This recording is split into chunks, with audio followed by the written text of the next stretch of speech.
nothing. And then there was the Drunken Peasants Podcast. I gotta get a witness. No! Say, man, you got a joint? No, not on me, man. I don't have facts to back this up. It'd be a lot cooler if you did.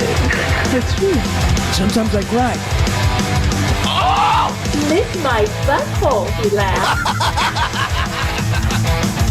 From the strangest corners of the internet, here to bring you opinions of the world from an altered perspective. Here are your hosts, the Drunken Peasants. Hello, everybody. Welcome back to the Drunken Peasants Podcast. This is episode 1444. 1444. We got Shabisky back again. Welcome back, Shabisky. It's pronounced shit brisky. Shit bricksky. Yeah. Because you ever heard the term like you're shitting bricks or like I'm shitting bricks? That's why I called you shit bricksky. Shit bricksky. It was an accident. Or you can call me Shabba Labba Ding Dong for short. Shabba Labba Ding Dong. Yeah, I like that. Yeah. I'm a fan of that. Oh. Yeah, everyone please like the stream. Guys. Give the stream a big like. It's a new week. It's a new goal. If you want to help us get closer to the goal, it's pinned right there in the chat. Thank you so much. Shabisky's doing his compulsory hit of the bong before we get going. I'll do one too. I'll do it too. Here we go. And yeah, we're going to talk about Canada's Prime Minister resigning and a little bit about that. We'll watch his resignation speech, and we will also talk a little bit about, the Canadian Prime Minister and how the office works a little differently than the U.S. President, that kind of stuff. So that should be fun, Yeah, so let's check out all of the news-related stuff right now. He called me sir and got me so fuming angry. People are discriminating against wolves. Wow. They're laughing at us, at our stupidity.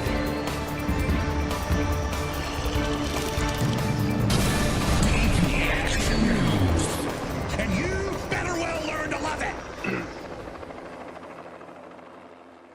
All right. Okay, so this is the full speech of Canadian Prime Minister Justin Trudeau announcing his resignation, and some of it is in French.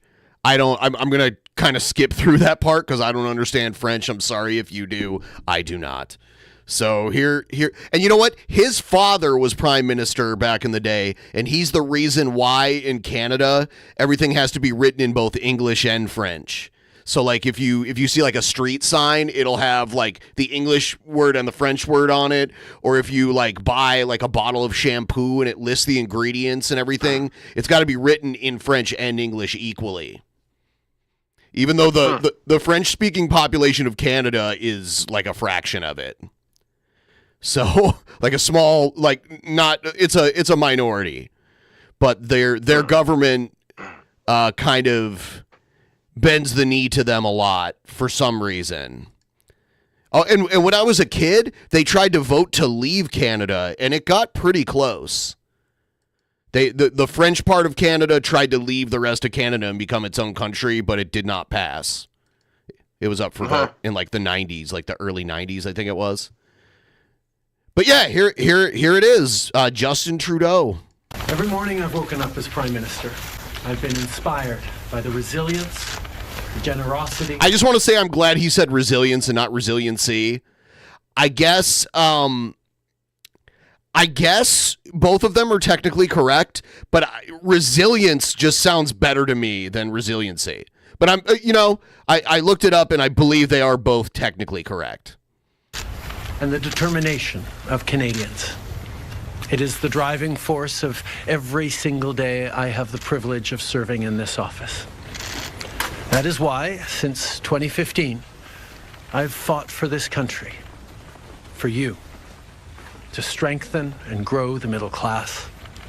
Why we rallied to support each other through the pandemic, to advance reconciliation, to defend free trade on this continent, to stand strong with Ukraine and our democracy. I did it all for you. And to fight climate change and get our economy ready. And you get a car. And you get a car. And you get health care. You get a blackface. Yeah, it's weird to know that like the leader of your country did blackface when he was like younger, but I kind of think I don't think people should be doing that, but it's like kind of funny because people got away with it back then, you know. Times have changed. Yeah, dude, when I was a kid, the wrestler Roddy Piper did blackface on TV. And like it was that the one that did half black? Yeah, he did half. Yeah, okay. And I'm pretty sure blackface in the UK is still pretty well accepted. At least it was within the last 10 years.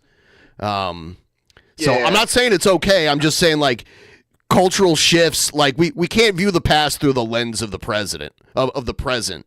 Well, we have to like look at it and acknowledge that we're glad that it changed and it should never go back that way. You know, that's how I feel about it. Yeah. I mean, context matters. I like making jokes about it, but if he wasn't actually doing an act of racism, then it was like a costume. I think it was like a costume. Yeah. I just watched a thing on one of my streams recently where another wrestler did blackface when he was impersonating a black wrestler that he was feuding with. He painted his face all black. Yeah. That's interesting. Yeah. The future. We are at a critical moment in the world. Mes chers Canadiens, chaque matin. I heard Skeptical Jesus wants to hear all the French, so I guess we have to play it all. I don't know. He was like, hey, I'm a proud Québécois, and if you don't play the French, you are a racist, good sir. You are a racist. Tant que Premier ministre. Oui. Anyway, you know. Et c'est ce qui me motive pour vous. Pour faire de l'Ukraine. He's the son of a former prime minister, kind of like how George Bush was the son of a former president. Traversons. Bone in my body has always told me to fight because I care deeply. So, if I understand correctly, when Canadians vote for their prime minister, they're basically voting for the party, and whoever happens to be the leader of that party becomes prime minister. But once he steps down, they were going to do I guess at any time the parliament there could do a vote of no contest and they have to vote for a new prime minister if that happens. But I think they also have scheduled elections and the next one is coming up in October. And now that he's stepping down, Trudeau, they're just going to create a new leader of their party and make them prime minister until the election comes in October. So they're going to just replace him with someone else from the same party. It's the Liberal Party. Their parties are literally named the Liberal Party and the Conservative Party. Those are the two main ones. And there's no term limits. Like if you keep running and getting reelected, you can be prime minister for your entire life there. You know, here they only get it twice. There it's unlimited. He's been prime minister for like 10 years now. Huh. Yeah. I didn't know that. Yep. About Canadians.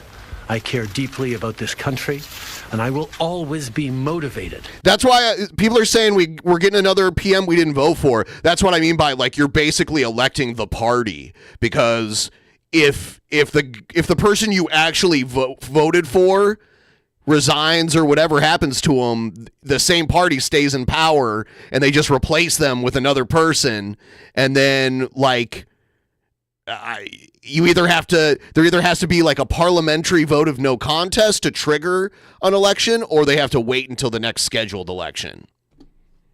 By what is in the best interest of Canadians. And the fact is, despite best efforts to work through it, Parliament has been paralyzed for months. Yeah, so the reason why he's resigning, as far as I understand, is like not necessarily external fact. I mean, I'm sure there are some, especially when you've been in power this long. People are out to get you. And people blame their problems on you. But from what I understand, there's internal shit in his own party. Like, they don't want him there anymore. So, yeah. After what has been the longest session of a minority parliament in Canadian history. That's why this morning I advised the Governor-General that we need a new session of parliament.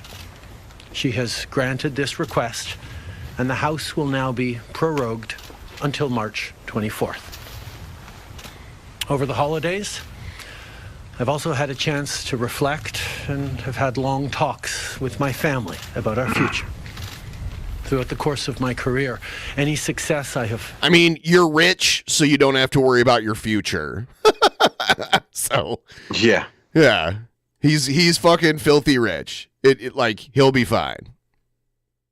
Personally achieved has been because of their support and with their encouragement. So last night over dinner, I told my kids about the decision that I'm sharing with you today. I intend to resign as party leader, as prime minister, after the party selects its next leader through a robust, nationwide, competitive process. Last night, I asked the president of the Liberal Party to begin that process. This country deserves a real choice in the next election, and it has become clear to me that if I'm having to fight internal battles, I cannot be the best option in that election. Yeah, so he's blaming it on internal party battles right now. So there's turmoil within his own party that's causing him to step down. Mes chers amis, here comes the French. Comme vous savez, je suis un fighter. Sturfighter. That sounded German right there. Sturfighter. Yeah. Dans mon fort intérieur, je me suis toujours battu parce que je me soucie profondément des Canadiens. It's so alluring. How can you guys not want to hear it? Et je serai payé pour passer à travers. C'est pourquoi ce matin, for the 20 people that speak French that are listening. Yeah. Et la chambre sera donc prorogée. And like this version of French is different than what you'd hear in France because it evolved on its own across the ocean from actual France. Kind of like how like Mexican Spanish is different than Spanish, you know. It's yeah. Huh. Okay. Jusqu'au 24 mars. Pendant le temps des fêtes, j'ai également eu l'occasion de réfléchir et d'avoir de longues conversations avec ma famille quant à notre avenir. Tout au long de ma carrière, tout le succès que j'ai eu personnellement est dû à leur soutien et à leurs encouragements. I don't know. I just find it kind of amusing. Oh, by the way, like the stream if you haven't already. Courage. J'ai l'intention, à l'issue d'un nécessaire, moi, que si je dois institution et valeurs Canada dans un Canadien. Leader of the Liberal Party. I hate how he goes back and forth. Just read your English version all the way and then read your French version after. Yeah. Yeah, I was just thinking the same thing. Like, why don't they do two different speeches? But it could all be one speech where they just do half English and then repeat the whole thing again in French. Yeah. The Liberal Party of Canada is an important institution doesn't make sense. In the history of Everybody our great that speaks English has to sit there and tap their foot and wait for him to finish saying it again. Yeah. You know? The vast majority of everybody... Canadian citizens only speak English. Like, they learn French in school because they have to, but it's kind of like when you take, like, any language in high school, you don't come out of it usually knowing how to speak the language fluently, you know? Yeah, like Spanish or whatever. Well, yeah, at my school, there was Spanish, French, German, and then we also had Latin, which is a language that isn't spoken regularly anymore. But I went to a Catholic school, and that's like the language of the Catholic Church is Latin. So, but I didn't have to take that. I didn't have to take Latin. That was like an elective. In democracy. Yeah. A new prime minister and leader of the Liberal Party will carry its values and ideals into that next election.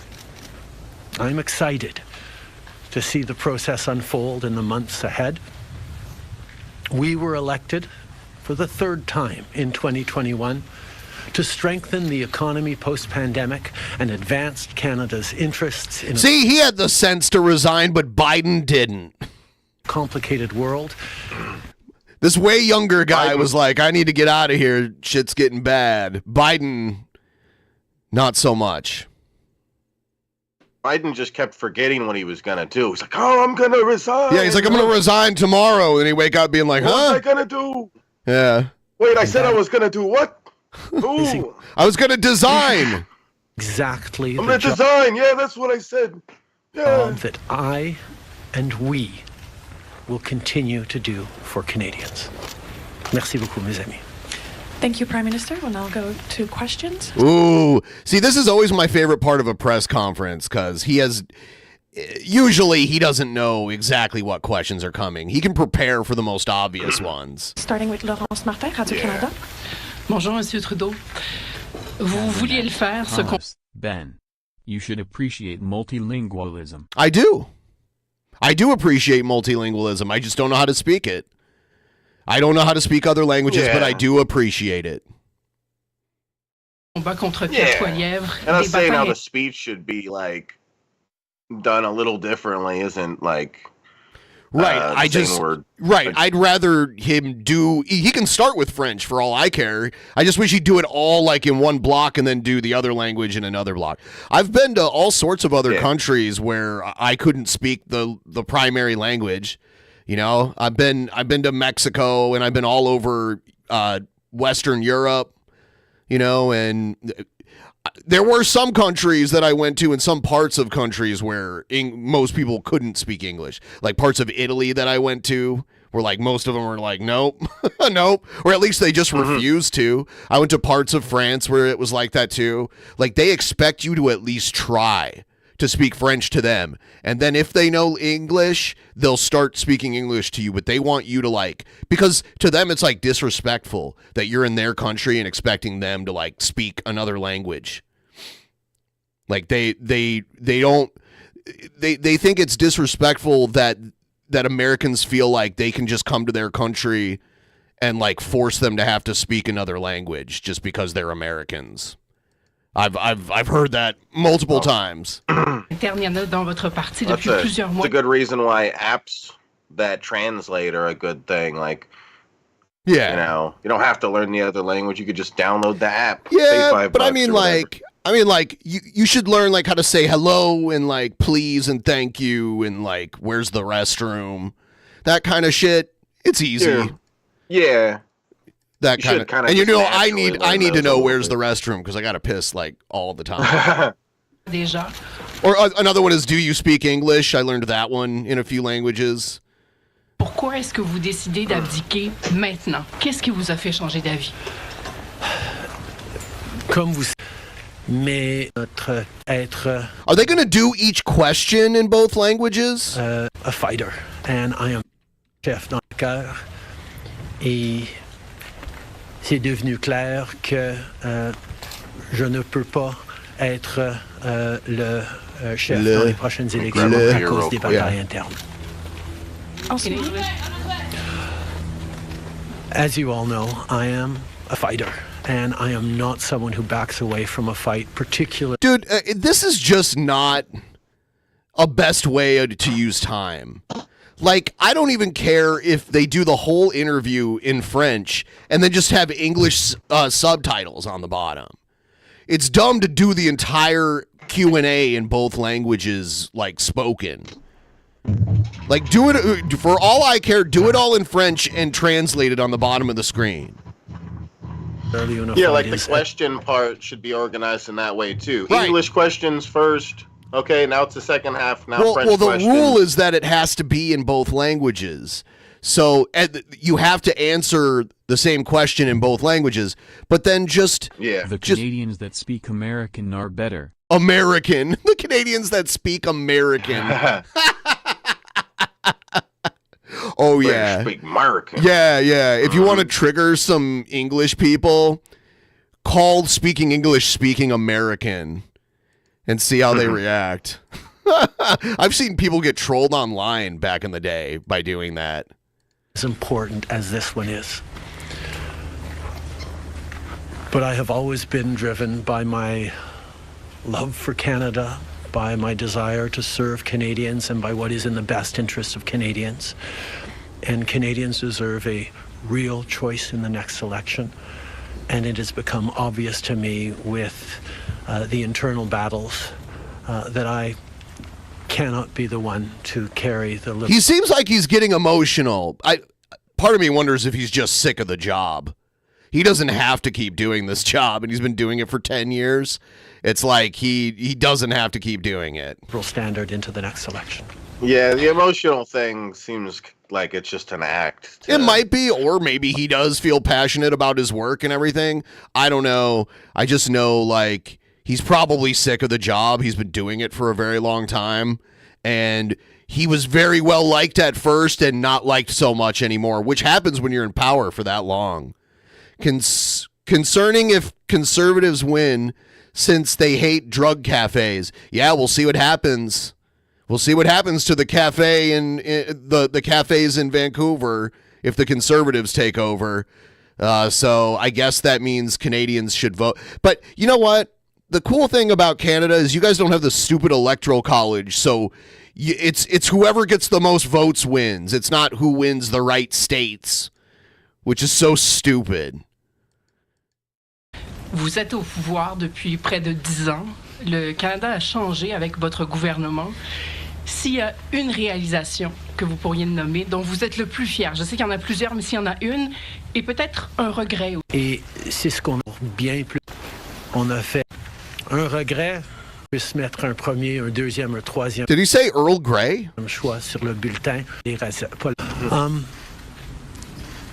We got elected the in thing is 2015. he answers the questions in both languages, but they don't ask the questions I know. in both languages. I know, that's trash. That's why they should just have subtitles. Like answer it, like pick a language, I don't care which one it is, and then put the other language in subtitles.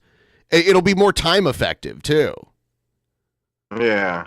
To fight for the middle class. And that's exactly what we've done over the past years. We reduced their taxes, we increased the benefits to families, we made sure the economy was focused on working for everyone and not just a few. And that has changed. That has dropped poverty rates in Canada, that has brought more people into the workforce, that has moved us forward on reconciliation in a way that has deeply improved the opportunities and success of Canadians despite the incredibly difficult times the world is going through right now. There's lots more work to be done, and I know that this party and this country and Canadians will keep doing it.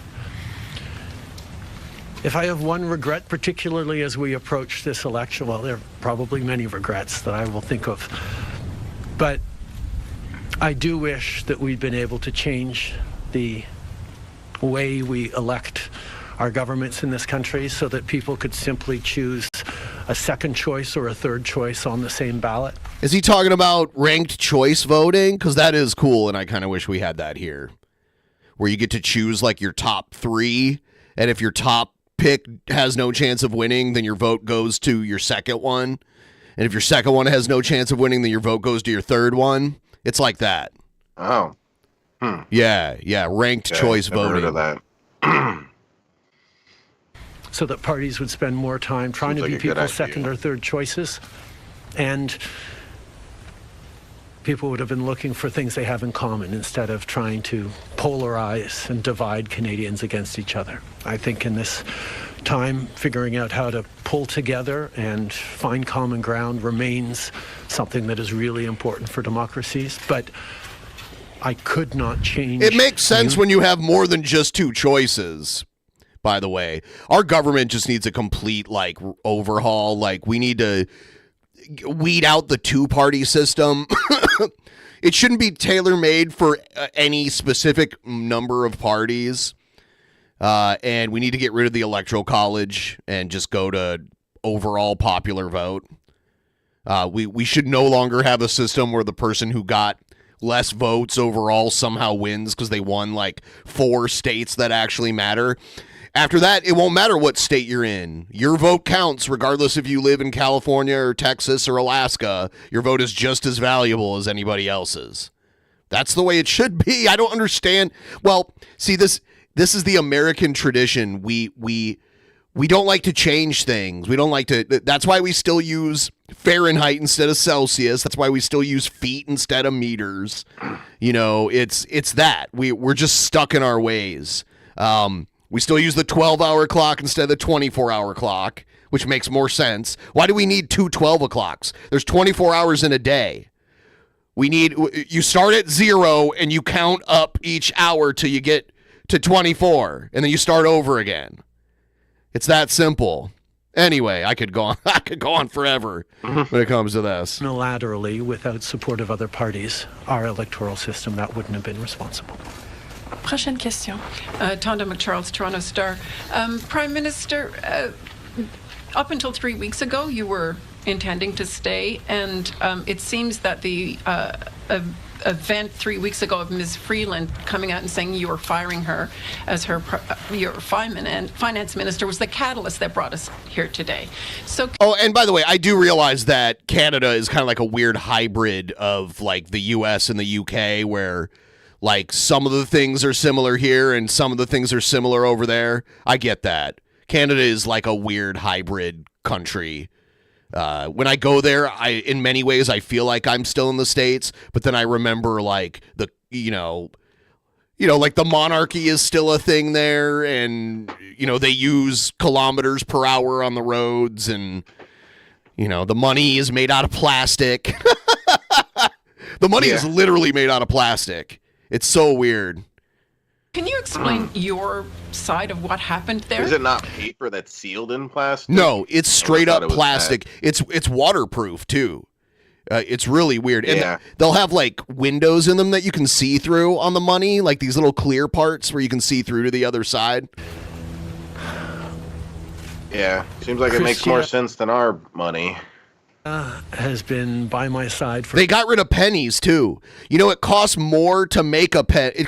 It costs more than 1 penny to make a penny, and the materials that we make a penny with, the actual coin, is worth more than the 1 cent. Huh. So it's like, why even have them? Melted down. Well, yeah. I mean, what they did is they just round up to the nearest 5 cents. So if you buy something that's $4.04, they round it up to $4 or $10.05. Yeah, and that seems like it makes sense too. Yeah. Close to especially 10 at years. this point. Yeah, see, like that's what I mean. Like the U.S. we're just like stuck in our ways with a lot of stuff that even when something makes sense, we're like, oh, we don't want to be like them. We don't want to be like them, the socialists. And it's something as simple as like using kilometers instead of miles. It's so simple. Yeah, or because with our money that doesn't right. Yeah, money that doesn't get destroyed when you jump in the swimming pool the money or something. Is plastic, like with a small window and no penny. The Mexican pesos is like that. Yeah. We're behind on a lot of shit. Now, the first time I went to Europe, I think it was 2011 or 2012, one of those years. And the money in the UK and in mainland Europe was like paper back then. But they switched. I don't know what year they switched to the plastic money there. Another thing I like is that like the money gets bigger based on like how much it's worth. So like a €5 bill is like smaller, and the 10 is a little bit bigger, and the 20 is a little bit bigger, and the 100 is like really big. And that way it's easier for like blind people to understand how much money they have, because all of our money's the same size. Like what if I paid a blind man and I told him it was like $50, but it was really like a $1 bill? You wouldn't be able to feel the difference in it. With that, you could feel the size of it. Yeah. Seems like it would be weird having a wad of that money, though, or no, it's easier to like sizes, though. It's easier to thumb through. It wouldn't be. It's easier to like flip through it to find what you need. Because I had mostly cash the first time I went to Europe, and I had like a money belt that I wore like under my pants, so that because pickpocketing is like a big thing there. But when like the money is like secured in like a pouch in front of your junk, it's really hard for someone to steal it from there. So that's where I kept all my money. And when I wanted to get cash, I'd go into the bathroom and like make a withdrawal, basically. And it was really easy to find the money I needed because it was different sizes, and I had it arranged in my pouch according to size. So yeah. When I went to Seattle, I made sure to bring my God, what I can't even think of what they're called. The stupid thing I wear with the pouch and everything, because I didn't want to get pickpocketed or anything. Yeah, it's never pickpocketing happened to me before. It's not really common in the States. Obviously, it happens, but it's not very common. But in Europe, it's very common, especially in the touristy areas, like in France and in Italy and parts of Germany. Like near really crowded areas where people kind of bump into each other, because that's usually how they do it. Usually there's one person that will distract you, and then their accomplice will come and like bump into you while you're talking to this other person and take your shit. It's really common there. I never kept my wallet in my back pocket when I was in Europe. Like I did carry a wallet too, but I had like an inside pocket in my jacket, and that's where I kept it. So they would have had to like unzip my jacket and like reached in to get my wallet, which is very not easy to do. So, yeah. Now, she has been an incredible political partner through just about everything we have done as a government and as a party over the past decade. I had really hoped that she would agree to continue as my deputy prime minister and take on one of the most important files that not just this government but this country is facing. But she chose otherwise. In regards to what actually happened, I am not someone who's in the habit of sharing private conversations. It's weird because I'm trying to figure out what exactly the question was based on the answer alone, because we're not hearing the English question. So they just need an interpreter on site, like typing it out in the other language as it's being said. Oh yeah, they do that all the time. Like it's crazy, the like the UN and like the G20 and those kind of like big international summits. They'll have like live translation earpieces where like everyone has an earpiece in their language that translates whatever the speaker at the moment is saying in their own language. It's kind of cool that they have that now. Yeah. I've heard of that a little. If you feel that another leader will have more success than you will at beating Pierre Poilievre in the next campaign. Pierre Poilievre's vision. Wow, so the guy that's running on the conservative side is a French guy? Pierre Poilievre? Yeah, Pierre or whatever. Yeah. Oh, yeah. For this country is not the right one for Canadians. Stopping the fight against climate change doesn't make sense. Backing off on the values and strength and diversity that Canada has always worked to pull itself together on is not the right path for the country. Attacking journalists, the CBC institutions, that's not what Canadians need in this moment. That's what American presidents do. We need an ambitious, optimistic view of the future. And it's funny because when Trump was president last time, Trump and his wife met Trudeau and his wife, and I don't know if it was really happening or if it was just the way they looked in the photos, but it looked like Trump's wife was like had a crush on Trudeau. Like I remember that. It looked like she was like smiling at him really big.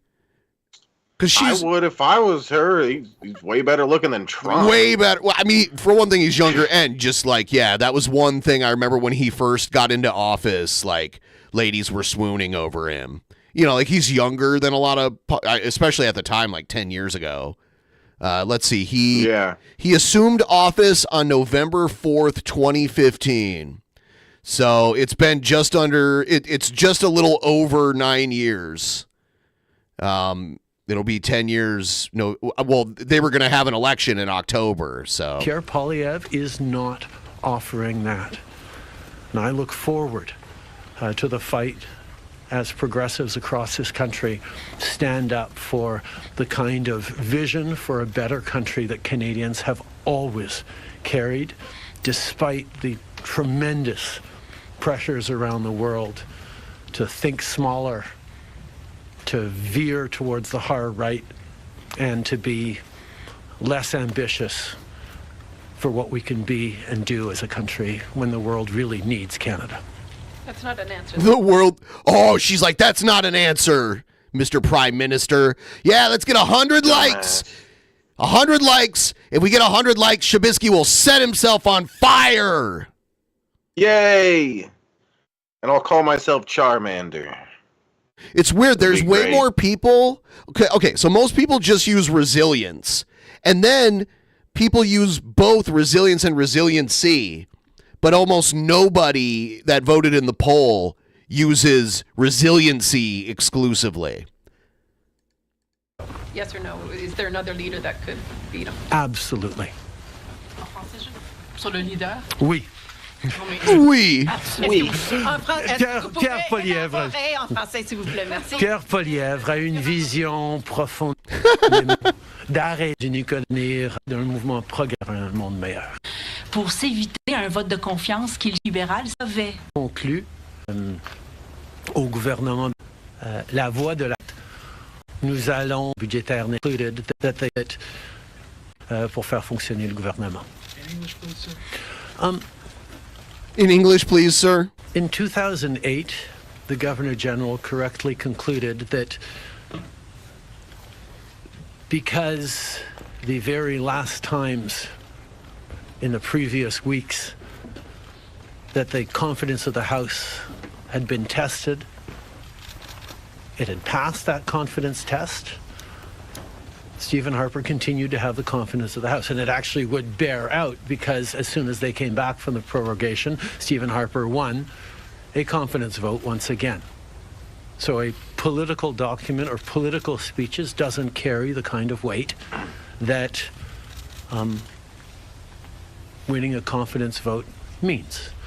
But this prorogation will take us only into March, and there will be confidence votes in March in the passing of supply that will allow Parliament to weigh in on confidence in a way that is entirely in keeping with all the principles of democracy and the workings of our strong institutions. Mais avec respect, M. Trudeau, y a-t-il pas quelque chose un peu anti... Well, numbers are just symbols. We still have phonetical ways of spelling the numbers, and the ways we write them vary based on our language. Démocratique de suspendre référendum. À quel point les parlements font. Donc, sur une fraîche approche, je m'attends à ce qu'il devrait aussi deux éléments vont. The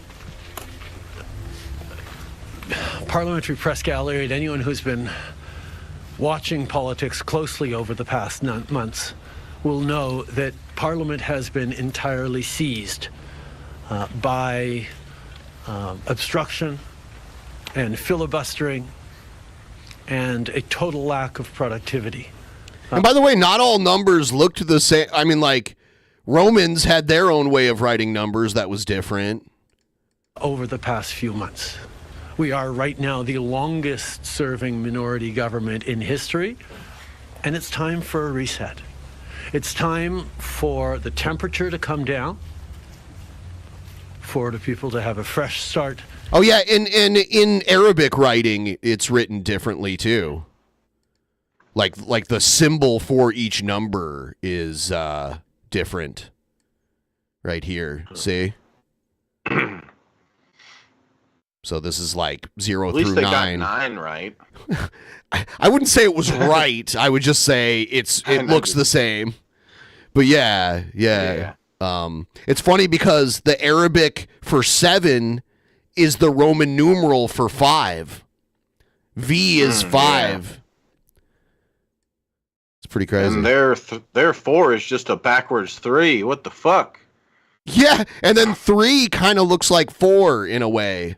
Kind of. Yeah, kind of. Yeah. All right, back to True Don't. 3 and 4 had a baby. To be able to navigate through these complex times, both domestically and internationally.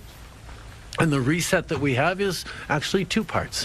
One is the prorogation, but the other part is recognizing that removing me from the equation as the leader who will fight the next election for the Liberal Party should also decrease the level of polarization that we're seeing right now in the House and in Canadian politics, and allow people to actually focus on serving Canadians in this House and with their work the way Canadians deserve.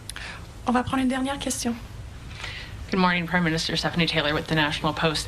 Given, as you just said, there's going to be confidence votes in March, opposition parties have said they are prepared to bring down your government. What kind of chances do you think you are leaving to your successor, given that there will only be mere weeks for them to introduce themselves to Canadians before heading into an election, potentially?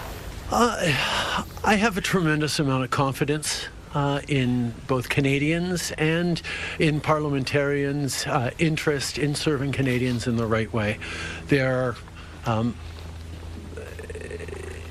We're in a minority government right now, and there hasn't been an active leadership in a minority government in more than 50 years in this country. And there is always going to be the challenge of having a leadership race while a parliament would face confidence votes in the course of delivering supply to the government. So this is something that we're going to navigate through, but I truly feel that removing the contention around my own continued leadership is an opportunity to bring the temperature down, have a government that will I wish he could just say, I don't want to do it anymore, which I feel like is what is a big motivator in it. It's probably very stressful, and he's been doing it a long time. Focus on the complex issues that are coming forward in the coming months, while the party gets to have a full national process that brings in people from right across the country and makes a determination about the best person to carry the progressive liberal standard into the next election. Can you clarify whether ministers who would like to campaign for your job will have to step out of cabinet, and how can the Liberal government be in a position to protect Canadian businesses and Canadians from the threat of tariffs from incoming President Donald Trump when members of the government are going to be focused on who's going to be taking your job? The government will still, and the cabinet will still... I wonder how long it'll take them to appoint the new prime minister. And they'll only be prime minister for a little while. Whenever they decide to hold an election, it's scheduled for October, but I guess that's fluid, and they could reschedule it and make it sooner, which blows my mind because our election days are set. Like, you cannot change it. There'd have to be some kind of huge disaster. Like, we didn't even change it for COVID. Like, in COVID, we had... Wild stuff. Their parliament got taken by funkadelic radicals. Can't wait for Hell yeah, Parliament Funkadelic. Be very much focused on doing the job that Canadians elected us to do in 2021, which is fight for their interests, stand up for their well-being, and make sure that they are good and that Canadians are protected and strong. There will be a leadership process, and the rules will unfold. You know, there was a time where most of the land that we now know as Canada was owned by a private corporation. The Hudson Bay Trading Company owned the majority of land in Canada at one point. Yeah. Yep. Over the coming weeks. Must have been a big company. Yeah, I think it still exists. It's just not as powerful as it was at one time. Yeah. What are you gonna do, Shabisky? You just said you were gonna do something. Sorry for interrupting. I'm gonna chug. I'm gonna chug this cool guy beer for all the tips. Oh my gosh, we're doing good. 3% in. We got a good start. Yeah. Make it happen. I was all streaming at 4 a.m. last night. I did a vertical stream on my phone, but I just did it down here, and I met last week's goal at 4 a.m. Yeah, it was definitely an odd time to see you go live. Yeah, not for you though. I'll see you pop up at any point, any random hour. Yeah. But I can assure you that the tools and the need to stand up for Canadians, to protect Canadians in their interests and continue to fight for the economy is something that everyone in this government will be singularly focused on. Je peux souligner que le gouvernement va continuer fait journée d'Ottawa. Oh, he's done. He's done. I like how they try to ask him questions while he's walking away. It's like he's not going to turn around and answer your question. He's already leaving. Yeah, he turns around and he's like, you know what? Never mind. I'm going to stay for a little longer. What really used to make me laugh, and we'll probably see it again with Trump, is Trump didn't like answering questions, so he would get interviewed in front of a helicopter with the propellers spinning, so it was all loud. What? Yeah. I can't hear you. Yep. In front of the helicopter all the time. I can't hear it. I bet we're going to get that again. I have not seen that in a long time. Okay. It seems like it's a really funny way for him to be like, a question that he doesn't want to answer. Oh, I can't hear you. Gotta go. Sorry. Yep. It's too loud. Can't hear you. Too loud. All right. Here's a little bit. I don't think we're going to watch this whole thing, but here's Piers Morgan and his shitfest panels that he has talking about the Trudeau resignation. Pointing out atrocities by a certain Trump even seemed to disagree. Yeah. Leave it what it is. Well, Happy New Year. It's fair to say that a lot has happened in the brief interlude since our last big show. And Elon Musk has found himself somewhere near pretty much all of it. He's currently calling on... Wow, Piers Morgan just wants to kiss Elon Musk because he talks about him all the time. King Charles to dissolve Parliament in Britain, and he wants the British Prime Minister Keir Starmer jailed. He also threw Nigel Farage under a big red bus, saying he should no longer be a leader of reform. Seems like he's one of those people that if Elon Musk was totally against Trump, he wouldn't like Elon Musk. Absolutely. He likes Trump. He knows Trump. He was on Celebrity Apprentice back in the day. Piers Morgan. Those people like what I like, so I like them. Yeah. And he's turned the UK grooming scandal into a massive global story. We'll have a lot to say about that one over the next few days, but it was a pro-immigration take that put Musk at loggerheads with MAGA Puritans. Does the US economy need the brightest and best from around the world, or does America first mean no exceptions? We'll debate that. The US has also been rocked by 2 terror attacks. It's crazy because when I looked at this, I'm like, is this just a clip from a cable show that he's on somewhere in the UK? But it's not. He built a studio or he rents a studio to do this show. It just looks like something you'd see on cable news somewhere. Because that's what he is. He's an established, mainstream media figure in the UK and in the States. It's funny because in the States, I think he was first really recognized as a panelist on America's Got Talent. For some reason, they brought in a guy from the UK to judge America's Got Talent, but I digress. He had a show on Fox, yeah? No, it was on, I think it was on CNN. Pretty sure it was on CNN. Oh, was it? Yeah, he interviewed Alex Jones and Jesse Ventura and a bunch of people. Trump gets out of Trump Hotel. It's weeks before Trump's inauguration. Is America safe?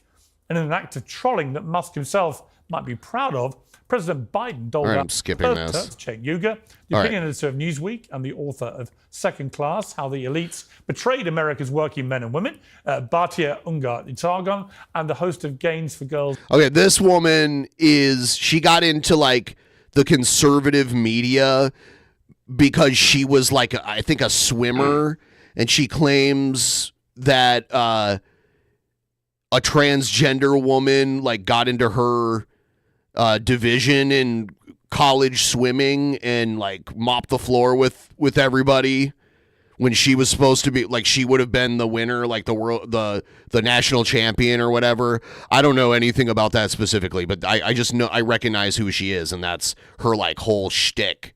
That's why she's here. On Outkick Riley Gaines and Vinny Ashana from the PBD podcast. Welcome to all. This guy on the right is a psycho. I've seen him a bunch of times. I don't know the brown-haired woman. I don't know who she is. All of you, and a very happy new year. A lot going on, obviously. Cenk, let's start with you with this breaking news that Justin Trudeau is to quit. And this comes after a collapse in his popularity. It also comes, of course, in a period of the last 2 years where pretty much every liberal, woke, left-wing leader in the world has been kicked out of office.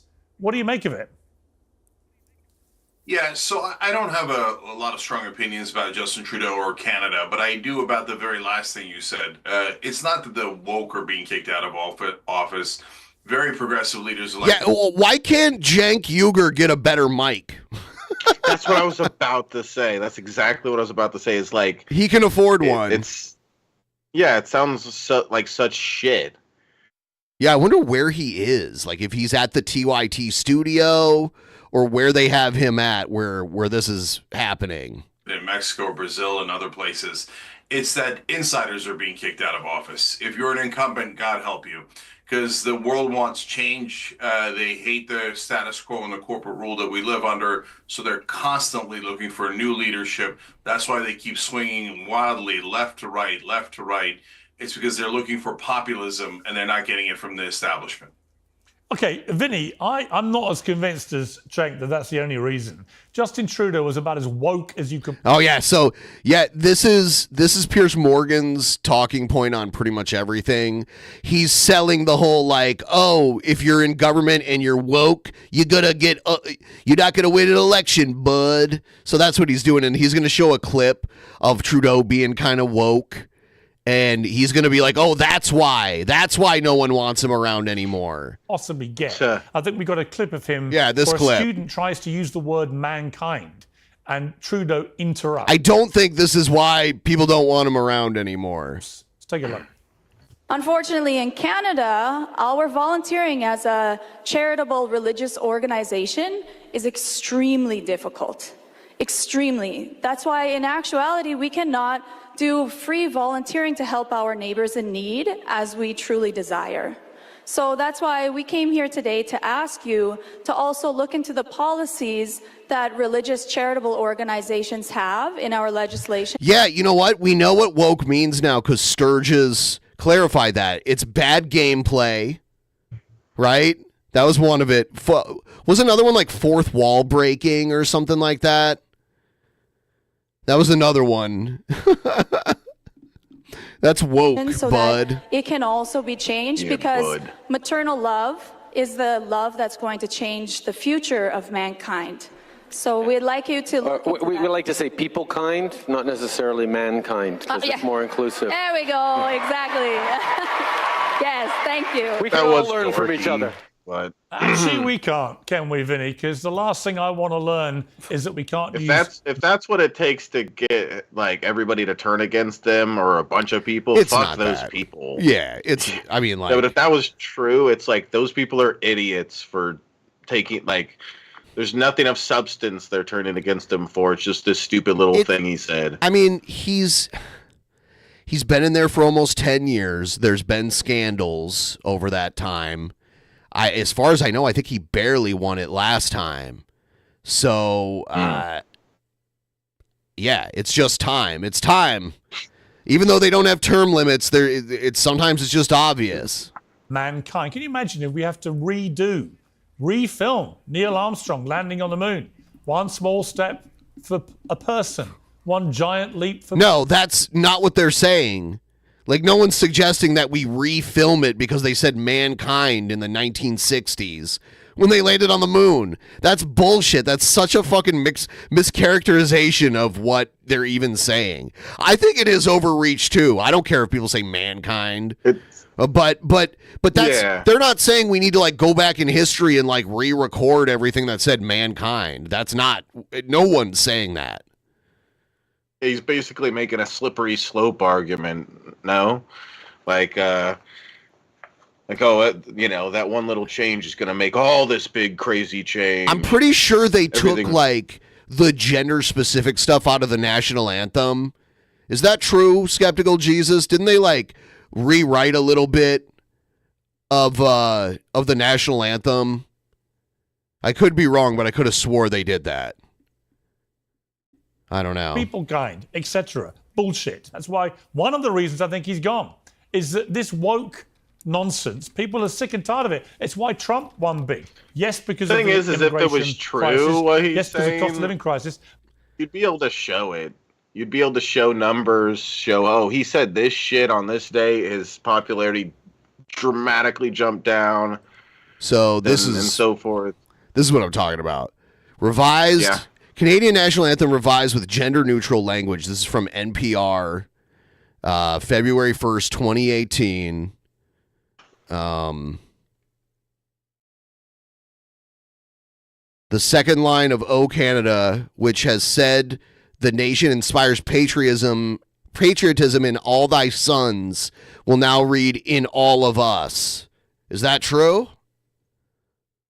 I think so, but... Oh, yeah, here's an old tweet from Trudeau right here about it. So, yeah, they did. I don't really care. But also because people are sick of this crap. I agree, Piers. First of all, Happy New Year's, Piers, and thank you for always having me on. I appreciate you more than you know. Of course. Piers, it's like the proof is in the pudding. Piers, people are just freaking done. I'm on an app called Connect that Pat created a while ago where people could connect with professionals. I cannot tell you how many Canadians I get. I'm talking about in the hundreds, Piers, that have been complaining about this guy Anecdotal. Yeah, okay? You know how many Americans complain about Trump for years? You wouldn't use that to gauge how we should look at Trump. So why does this apply to Trudeau? There's for years, lots of Americans hate Trump. You've heard it. For years, lots of Canadians hate Trudeau. There's always going to be lots of people who hate whoever's in power. That's just how it works. That's why people get people at that level get assassinated and shit. Yeah, nobody can be in power like that and not have hundreds of people in the country that don't like them. Millions. It's yeah, hundreds is nothing. That's such a tiny amount. How many people live in Canada? I don't even know what that number looks like. Yeah, it's like a couple hundred people. He's horrible. So he's this extremely small minority you have to worry of people. about the country first. Put the people you're really first. making a good case. Talking about the mankind to that girl, I think it's just 40 million example of in Canada. Enough is enough. The people compared to a couple hundred. Yeah. They are tired of it, and they're moving on from people like Justin Trudeau. And I think it's a huge plus for Canadians and on the global scale as well. Yeah, I mean, Batty, apparently the popularity collapse was because of record inflation, an acute housing crisis, high record inflation? I don't believe that's true. Food prices, voter fatigue, as Cenk said, with incumbent politicians. But recent polling had his Liberal Party at 16% support, the worst pre-election standing in more than a century, and they have an election coming. So no surprise, really, that he's gone.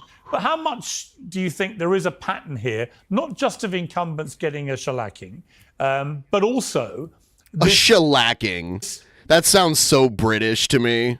Look, I don't like to use woke without explaining what I mean has happened to it, because I wrote a whole book about this called Wake Up 3 years ago. Woke was, in its original incarnation, a great thing.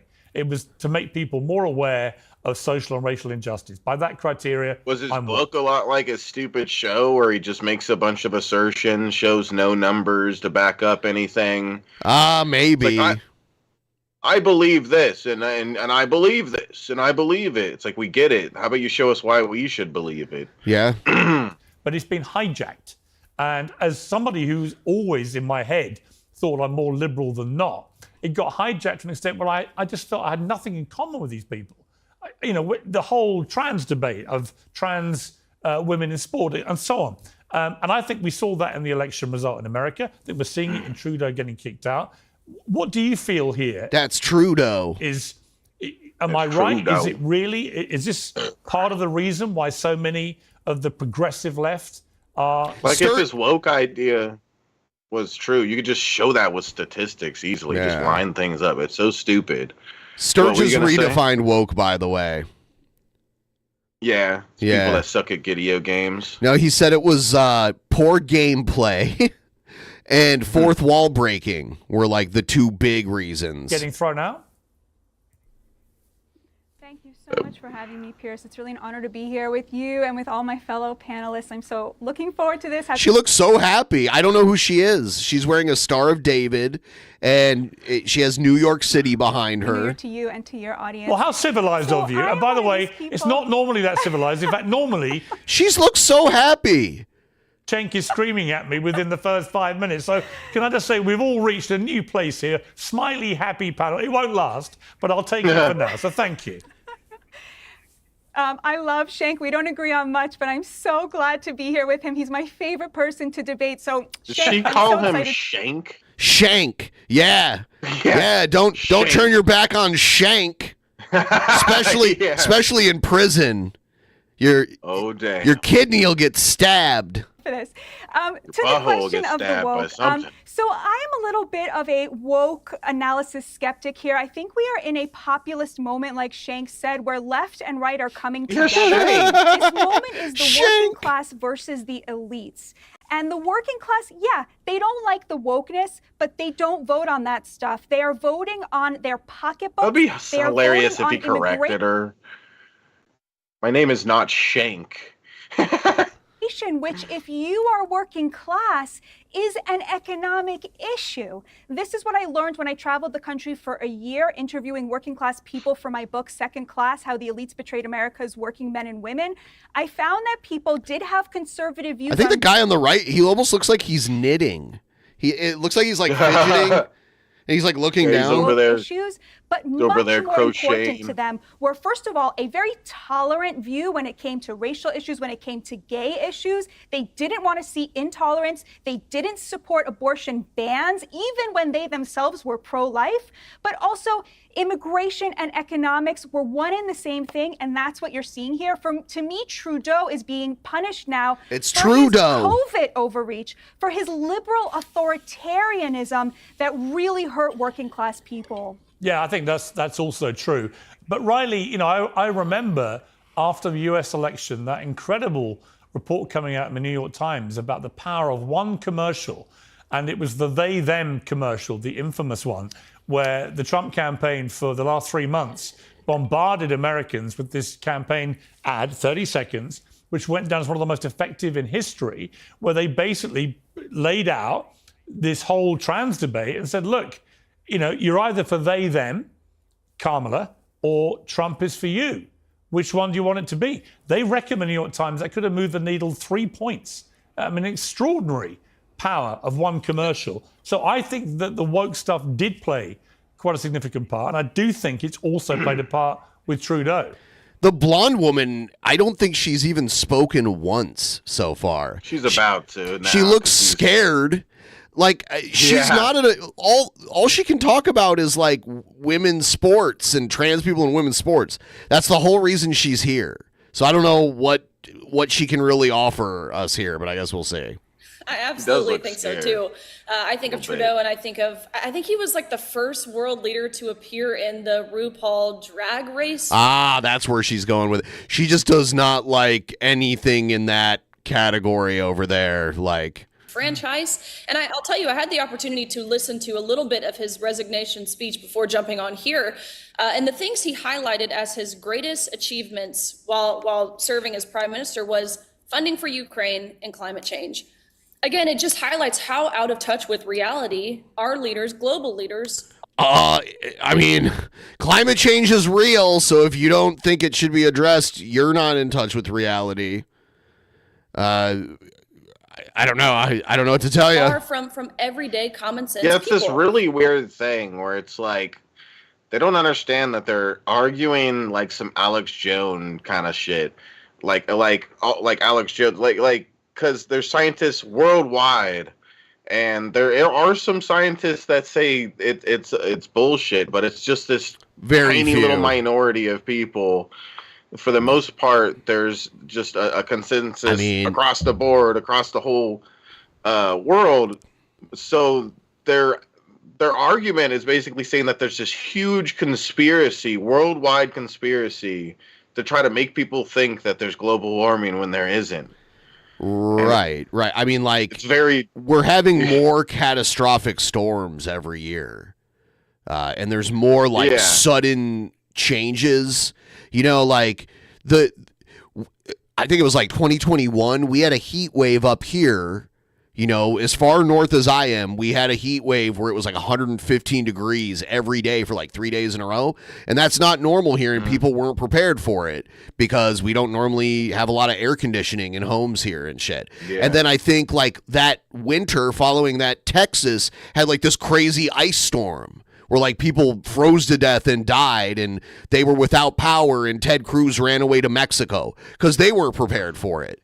So, like, shit that's been established for hundreds of years where we knew what the climate was like around here is, like, rapidly shifting, and we're dealing with weather events that we couldn't have anticipated before. What I'm sure Canadians want, because, again, I'm speaking as an American, what I know Americans want, we want lower taxes. We want affordable living. We want secure borders. We want world peace. We want to protect our freedoms. I mean, we want world peace. Yeah. That wasn't always a conservative thing, and it's not exactly one now, but they like to say it. But yeah, your taxes aren't going to mean shit when you're flooded, or when you get hit by a hurricane, or when there's an earthquake, or like. I mean, like, like, we do need things in place to help people when there's, like, natural disasters, and there's more and more of those.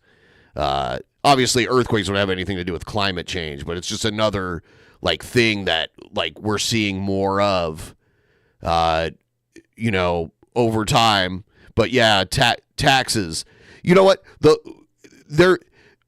If they lower taxes for, like, middle-class people, it's going to be almost nothing, and it'll expire eventually, but they'll definitely do everything they can to lower like corporate taxes and taxes for billionaires and shit. Do you think that the girl with brown hair like really doesn't like the blonde chick? Because she was really happy before. Right here she has like a I hate you look on her face. I don't know. Well, she happens to be talking. She's like in a room by herself looking at a camera. So to highlight climate change and funding for Ukraine, I mean, I think largely this is a huge reason as to why he was ousted. Well, let's turn to probably the biggest story of the last month, Cenk, which is Elon Musk, who is putting himself at the center of pretty much every debate now, not just in America, but here in the UK. He's been on the assault all week on tweet storm after tweet storm, demanding the Prime Minister be jailed, hammering a previous Prime Minister, Gordon Brown, as well, calling for the King, Charles III, to dissolve Parliament, which he can't actually do. Some of it is ill-informed, like the example I just gave. But some of it, his attack about the grooming gangs, the rape gang scandal, which has engulfed Britain now for many years, I think he's got a point, and he's certainly inflaming the debate to a point where there may be urgent national inquiry into what actually happened here, which is long overdue. But Elon Musk, you know, he's gone from being this tech bro billionaire genius who does a range of amazing things. I would not call him a genius. Right-hand guy. He's unelected. I guess we need to decide how we define genius. Elected, and he's now wanting to directly immerse himself. Seems like more like he's a guy with a lot of money who pays people that are really smart. He's to do like, things for him. he's been an idea guy. Like, he's come up with ideas that engineers end up, creating. And then I would say one thing that he does know is he knows when to like get into something. Like, he didn't create PayPal, but he got into PayPal when it like wasn't huge yet and made a bunch of money off of it. It's the same thing with Tesla and a lot of his shit. A lot of the stuff he was in that he made a lot of money off of. He didn't he wasn't the founder of it, but he got in like before it really took off and got a lot of money off of it. Into the politics of other countries. We saw it in Germany last week. We're seeing it in the UK now and so on. Is this a good thing for Elon Musk, for Donald Trump? What do you think? Yeah, so I think Elon Musk is a complicated character. So people can be smart in some ways and not so informed in other ways. And so he might know how to run SpaceX and Starlink. So is Musk and JD Vance both this much taller than Trump? Like, Trump looks little here. I don't know. I want lower taxes. I want higher taxes, especially if we had more to the rich. We need money to fund public services. Yes. Come on, people. You like having long lines at the DMV? Because lower taxes is why we get longer lines at the DMV. I've lived in places where they privatize the DMV and you pay a little, like they still have the public one, but then they have private ones where you pay a little more, but it's like faster. It's like the Motor Vehicle Division Express is what they called them when I lived there.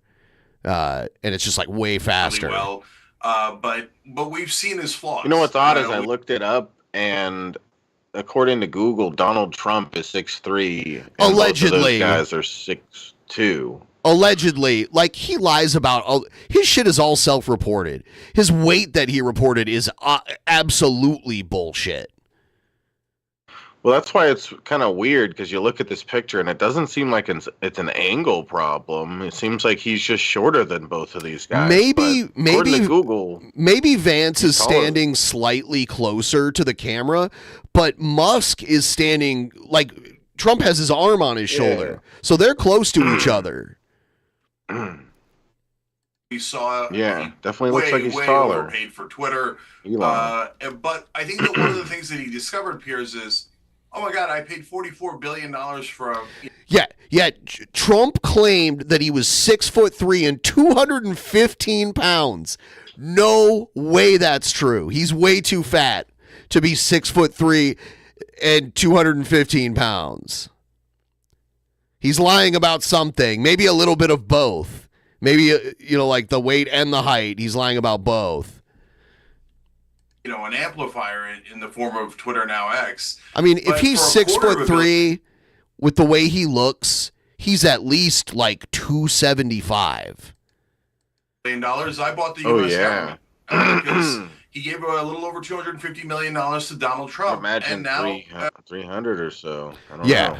Oh, yeah, because like suits hide how fat people are and how muscular people are. It really hides like your build. So you can't really tell. So like when he's golfing and he's in his like golf wear, you can tell how fat he is. He's a chunker. Yeah. And plus, if he's 6'3", like, I'm decently tall. That means I'm looking up at this. Yeah. Like, I couldn't imagine meeting Trump and I'm looking up at him. He's in charge of all of the spending in the United States with his, so-called Doge thing, which is not a thing, really. It's made up by Donald Trump. It's just a way of giving his biggest donor the American government. And so Elon Musk is doing something that's rational now. He's going around seeing how many governments can he purchase, bully, intimidate, and do propaganda against and get his way. And in a sense, he's A/B testing. I can see it as a person who runs a digital media company. He's putting out messages against the left, the right, the middle, every way you can, and seeing what reaction he gets back. And based on the reaction, he then doubles down in one direction and then retracts in another direction. Remember, he originally was against Donald Trump. And after A/B testing on X, he decided to be for Donald Trump. So does he really have an ideology? No, not really. His ideology is what makes Elon Musk richer.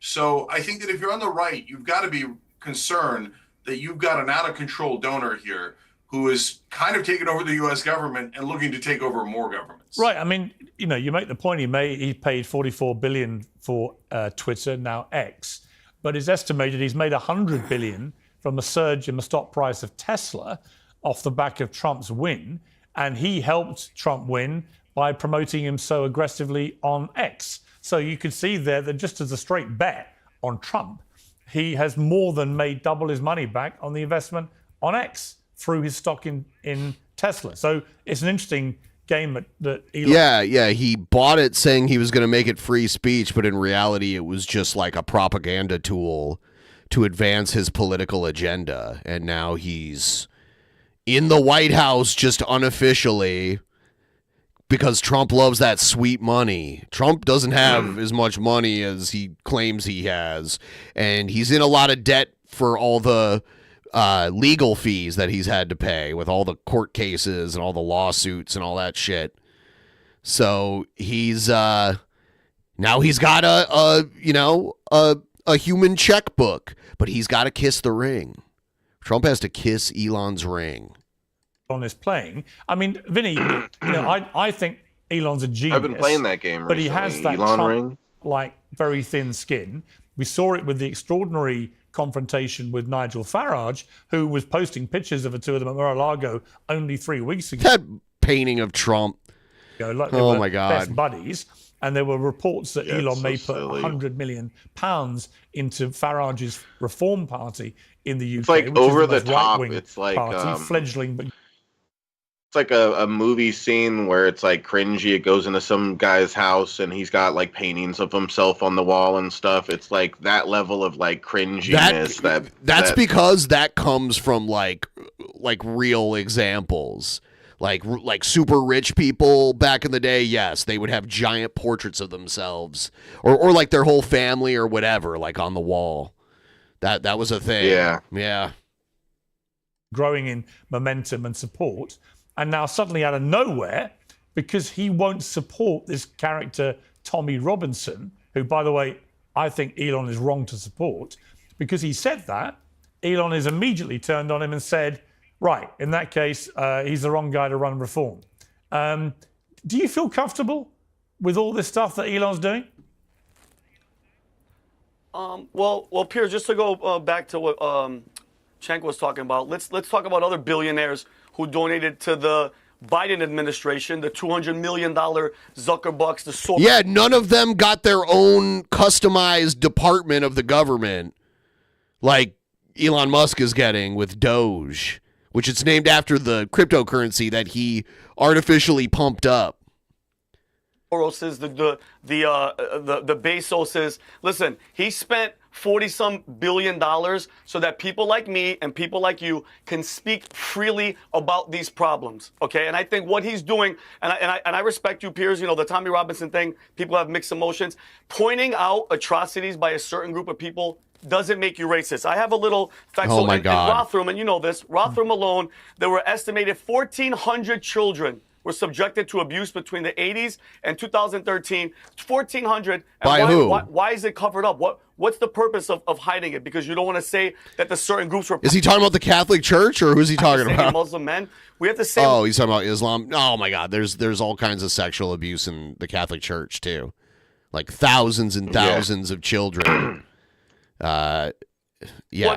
What it is. Well, that is what I'm happened. glad I mean, that is exactly what happened. There was a massive cover-up. It wasn't a cover-up by the mainstream media, though. To be accurate about this, it was the Times newspaper in the UK who burst the story. They exposed it originally at the start of 2011.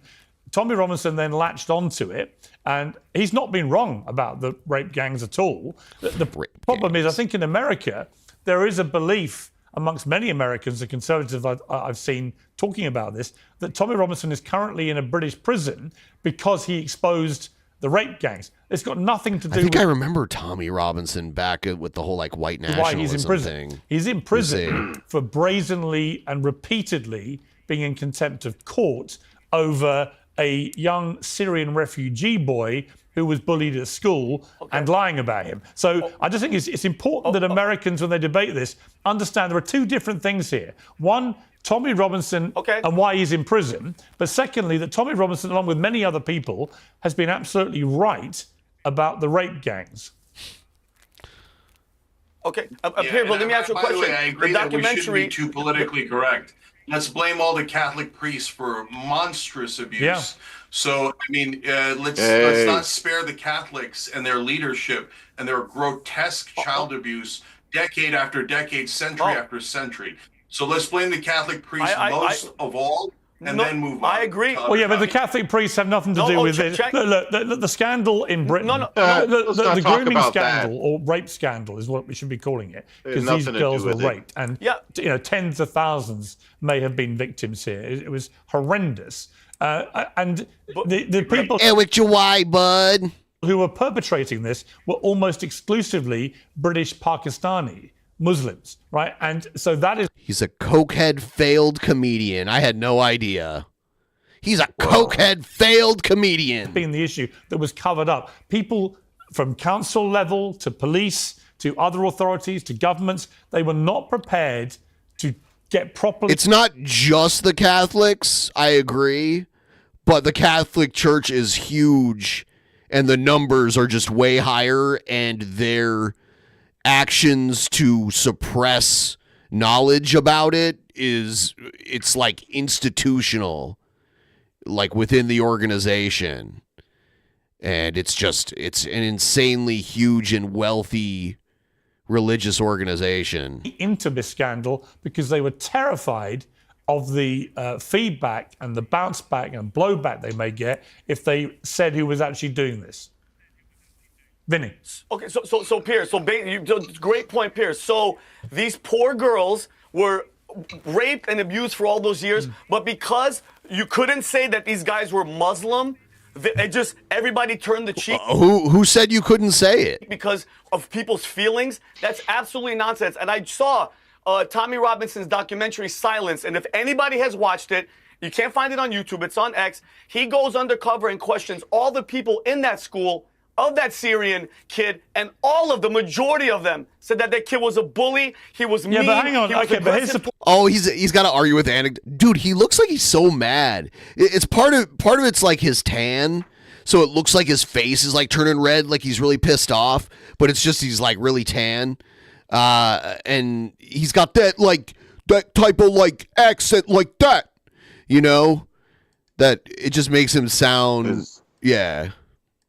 He looks like his chest is either sunburned or he is getting angry. Like, it's all red as fuck. Yeah, he's got a vein in the middle of his forehead that's popping out. Okay, but Vinny. Vinny. Stop you. Yes, he does. I've watched Silence. I'm in it. He has a go at me, which is fine, because I was on Good Morning Britain at the time talking about this. Here's the problem. Did we just get a Windows alert there? Did Piers Morgan just pull a Sturgis? Hold on. Vinny, let me stop you. Yes, he does. I've watched Silence. I'm in it. He has a go at me, which is fine, because I was on Good Morning Britain at the time talking about this. Here's the problem. He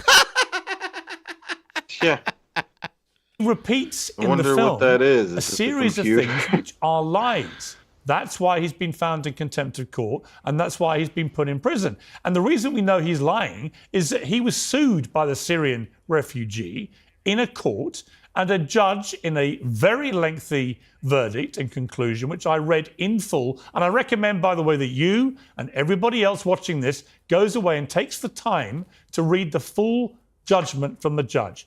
All five of the witnesses... Shank off of the panel. Robinson... Yeah, I wonder what happened to him. ...were discredited by the judge.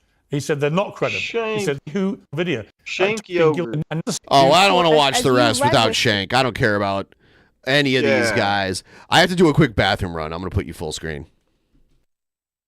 Guys, he's got to do a quick bathroom run. Oh, man. Wish I had a couple more beers. Shank yogurt. It's totally his name, and it's hecka cool. Yes, that's me, Charmander. That's me. Do the fire thing soon enough. Gosh. Be patient, okay? Sometimes you gotta be patient. You gotta, if you want good things to come, you gotta be patient. Drink a beer. I only have this, I'm basically done with this beer. Yes, we should play Elon Ring while Ben is gone. I've been playing Elden Ring lately, guys. Anybody here ever play Elden Ring?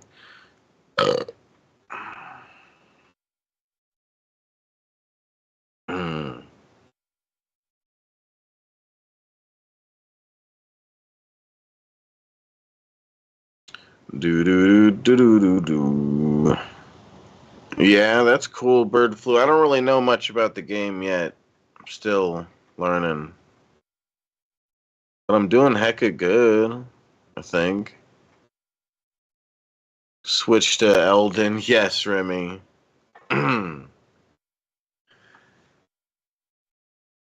Oh, damn, Roger. Yeah, I've maybe grinded a little too much leveling up, Nicholas, but I'm a high level. I killed the boss a little bit ago on there. So, yeah. You never heard of Elden? You shut up, DLC.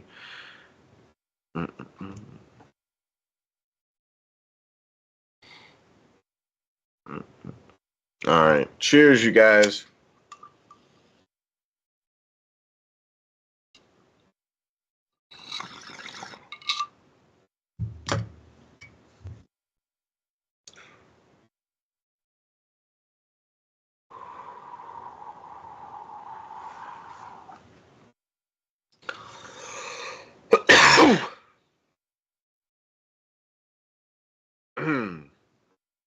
You're out of weed, Supergirl. That sucks.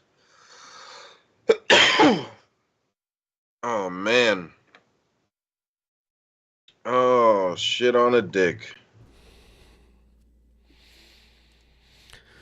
All right, back again. Heck yeah. Heck yeah. Yeah, You know what I am saying. You know what I am saying, bro? So, Trump has said, we don't know the details of this. We don't know how many people he plans to pardon from January 6th, but he's pardoning some people, if not all of them. Yeah, he might just do all of them. That. Yeah. It's crazy. Yeah, so we're going to check out a few news story about that. Here we go. The president-elect has promised to pardon participants. Shabisky, why is it always your fault? Can't you go one day without screwing up? I hope Ben yells at you Vince McMahon style. Shabisky, you fucked up again. You're fired. No, Vince, no. Get down on your hands and knees and join the Vince McMahon Kiss My Ass Club. There was a thing called the Vince McMahon Kiss My Ass Club back in the day, where Vince would wear like a thong underwear under his pants, and like when people got in trouble with him, he bent over and like his like cronies would take the person and like shove their face into his ass, his bare ass. Yeah. And it's funny because like, yeah, that was part of the storyline, but in reality, you couldn't like, you could get fired if they were like, oh, you're going to be part of the Kiss My Ass Club. And you're like, no, I don't want to do that. I don't want to put my face against the boss's naked ass. They could have been like, all right, well, you're fired then, which is so fucked up to think about. Yeah. Insurrection, several of whom are from South Florida. Local 10's Glenna Milberg spoke exclusively with the mother of Proud Boy leader Enrique Tarrio, who just asked Trump for a pardon. Glenna. That's right, Tarrio, actually, of all the people who have been convicted for that day. Enrique Tarrio is doing like 20 plus years in prison. He was the leader of the Proud Boys. Damn. Yeah. Yep. January 6th, he got one of the longest sentences. He is the former leader of the Proud Boy. He was not even on site physically that day. The official request for his pardon comes in a letter today on the anniversary.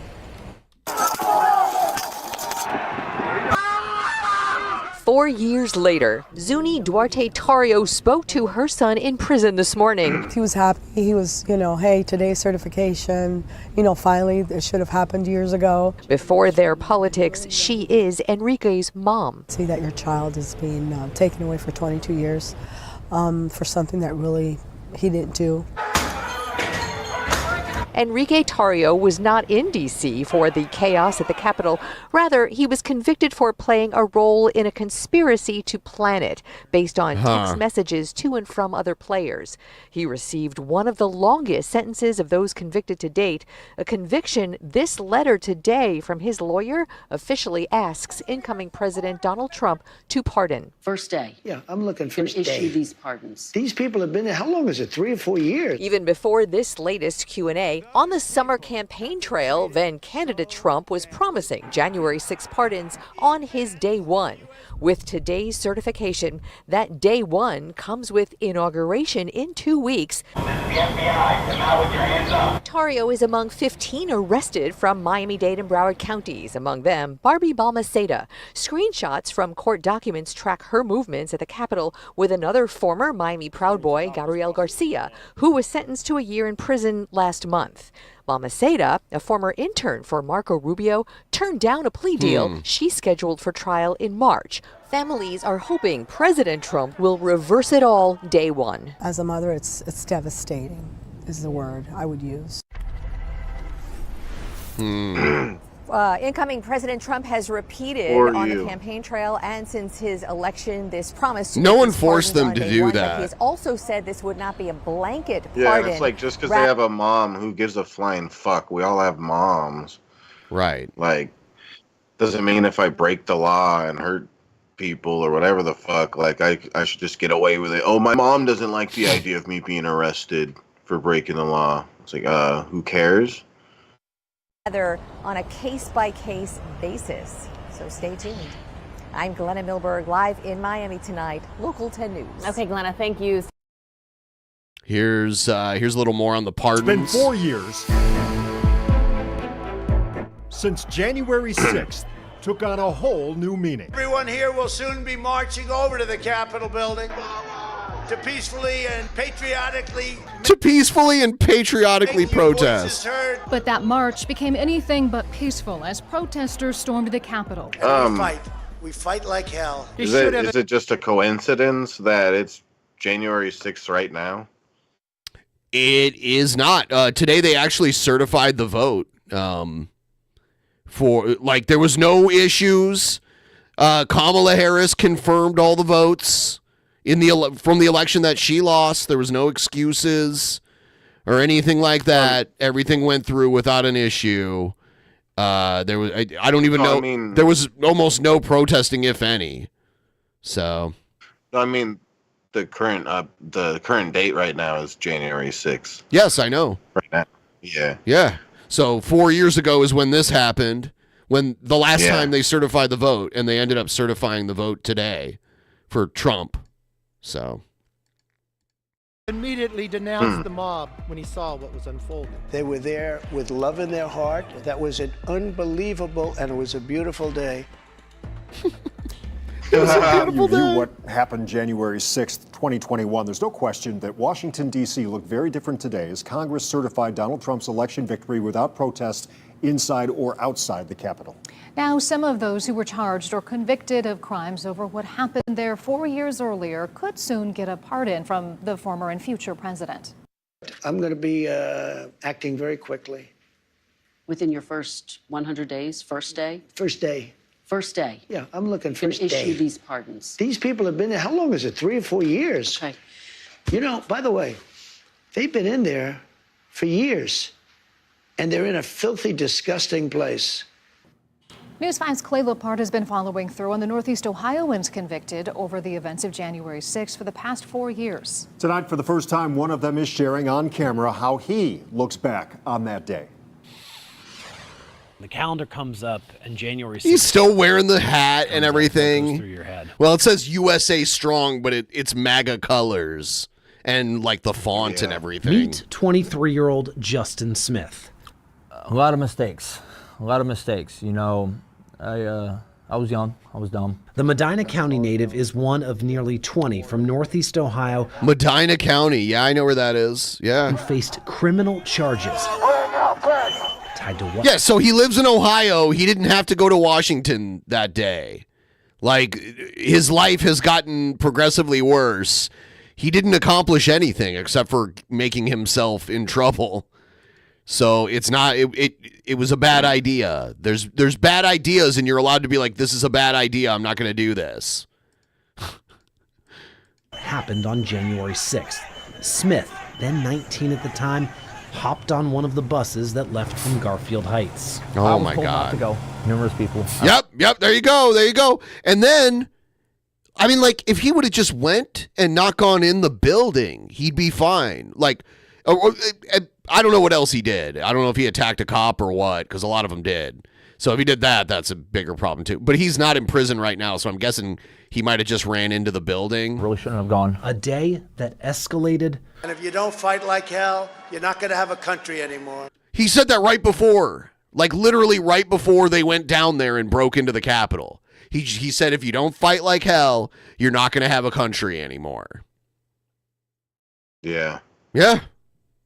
From outside the White House back, ladies. to the steps of the Capitol and inside. If you can just feel. Yeah, all the people that went inside should have been prosecuted. And then the people who like attacked police and shit like that, they should be doing hard time for a while.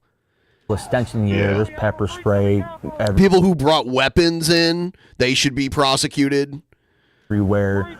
You know, they're throwing concussion grenades or sound grenades. You know, you can hear loud booms coming from inside the building. Court records show more than 1,500 have been federally charged with crimes tied to the attack on the U.S. Capitol. That's hard times, nearly baby. $3 million worth of damage done to the building that day. One thing that did really aggravate me was when I was inside the Capitol building, there was people in there giving speeches and whatnot, but I saw people were stabbing flagpoles through the pictures that were in there. It really aggravate me. You know, old pictures that, you know, you just can't replace them. What a surprise. You know, so damaging, you know, history some like inbred that. like this would be one of the people that fucking were running in there. That really aggravate me. Justin Smith only spent 10 minutes inside the Capitol, even taking this video. We are inside. I didn't damage anything. I didn't hurt anybody. I didn't steal anything. I was just there. Ultimately, he pled guilty to a misdemeanor and was sentenced to 3 years probation, but ended up serving 4 months after violating it. Oh, Many well, from get that over day it already then. had their moments in court. For nothing. some, just probation or less than a month in prison. Others, like former CMSD occupational therapist Christine Priola, served 9 months in prison after becoming one of the most recognized protesters in the days after. Everybody has to get in now. Last month, John Douglas Wright of Canton, who drove a bus from Ohio, was released early after 21 months. Photos showed Wright pushing a barricade against Capitol police officers and saying in Facebook messages, quote, "We are going to have to fight the blue tomorrow." There's still some in prison, including father and son Michael and Clifford Mackerel. Seems like these people are lucky. They didn't get that crazy of sentences. Yeah, they should be happy. That They one guy got out 20 easy. plus years. The guy that was like the head of the Proud Boys. But yeah, a lot of these people, most of these people are already out. Like Beggs Alaska went in and he only did like 2 months or something. Sentenced for assaulting an officer after videos show him spraying officers with what appears to be a chemical irritant.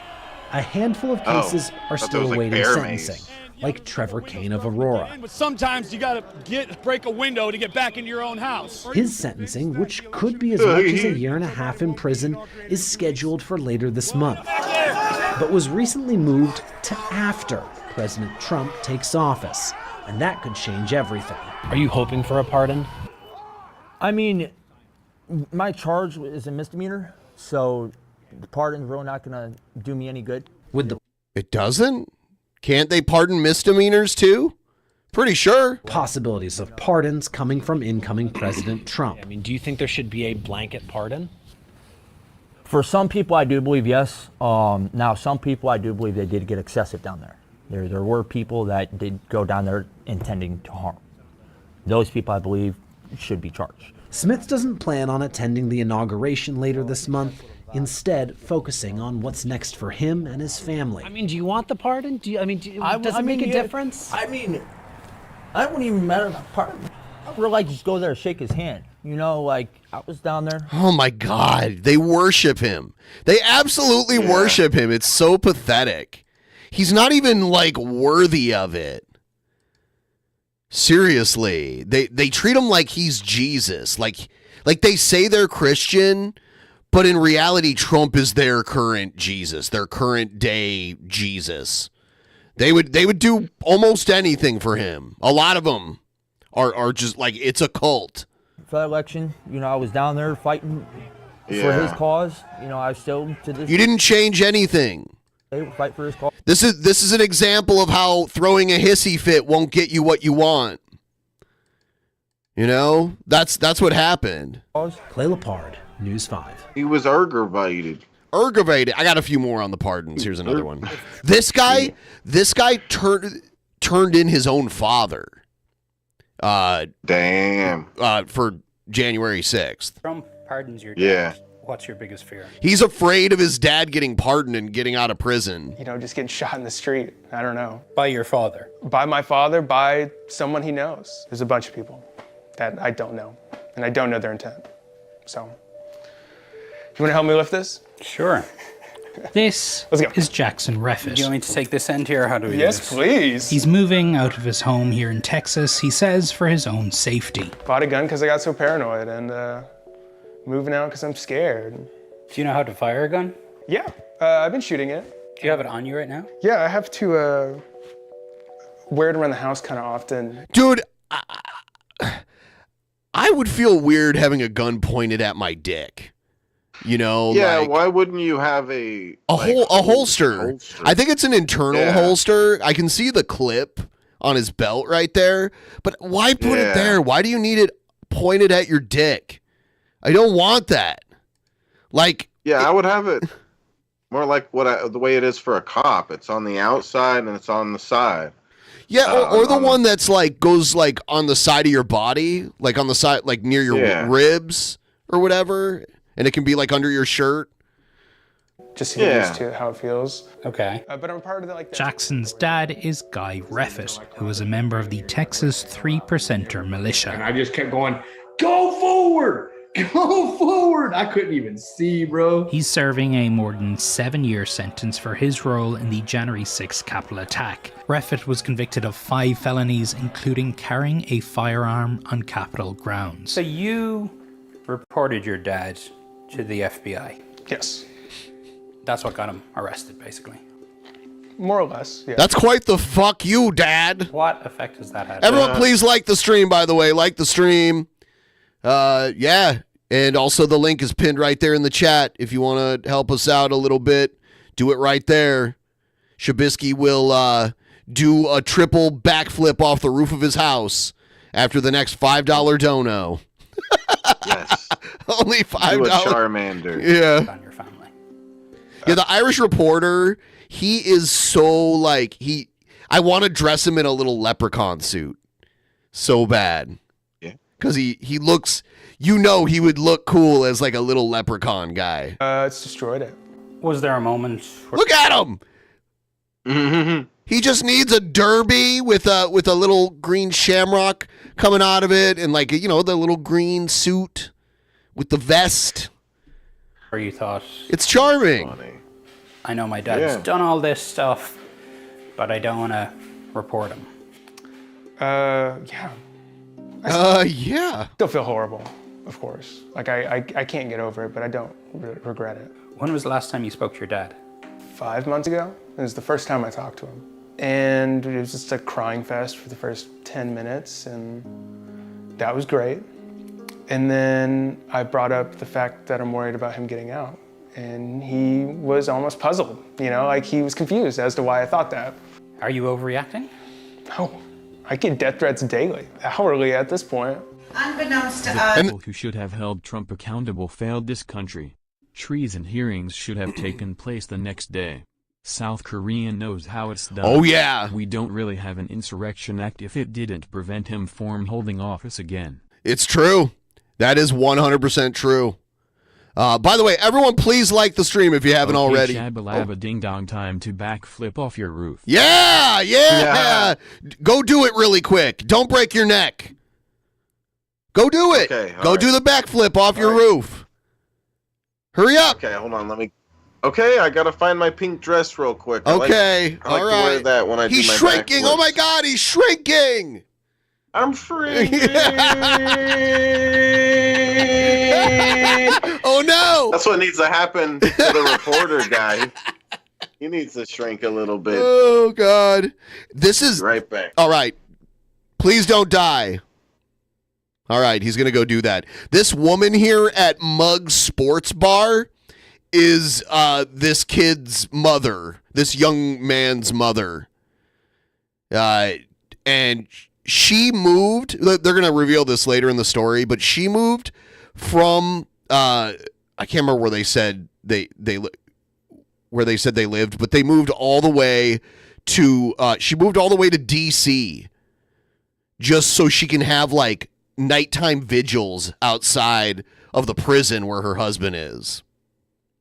It's like, how do you have the resources to do something like that?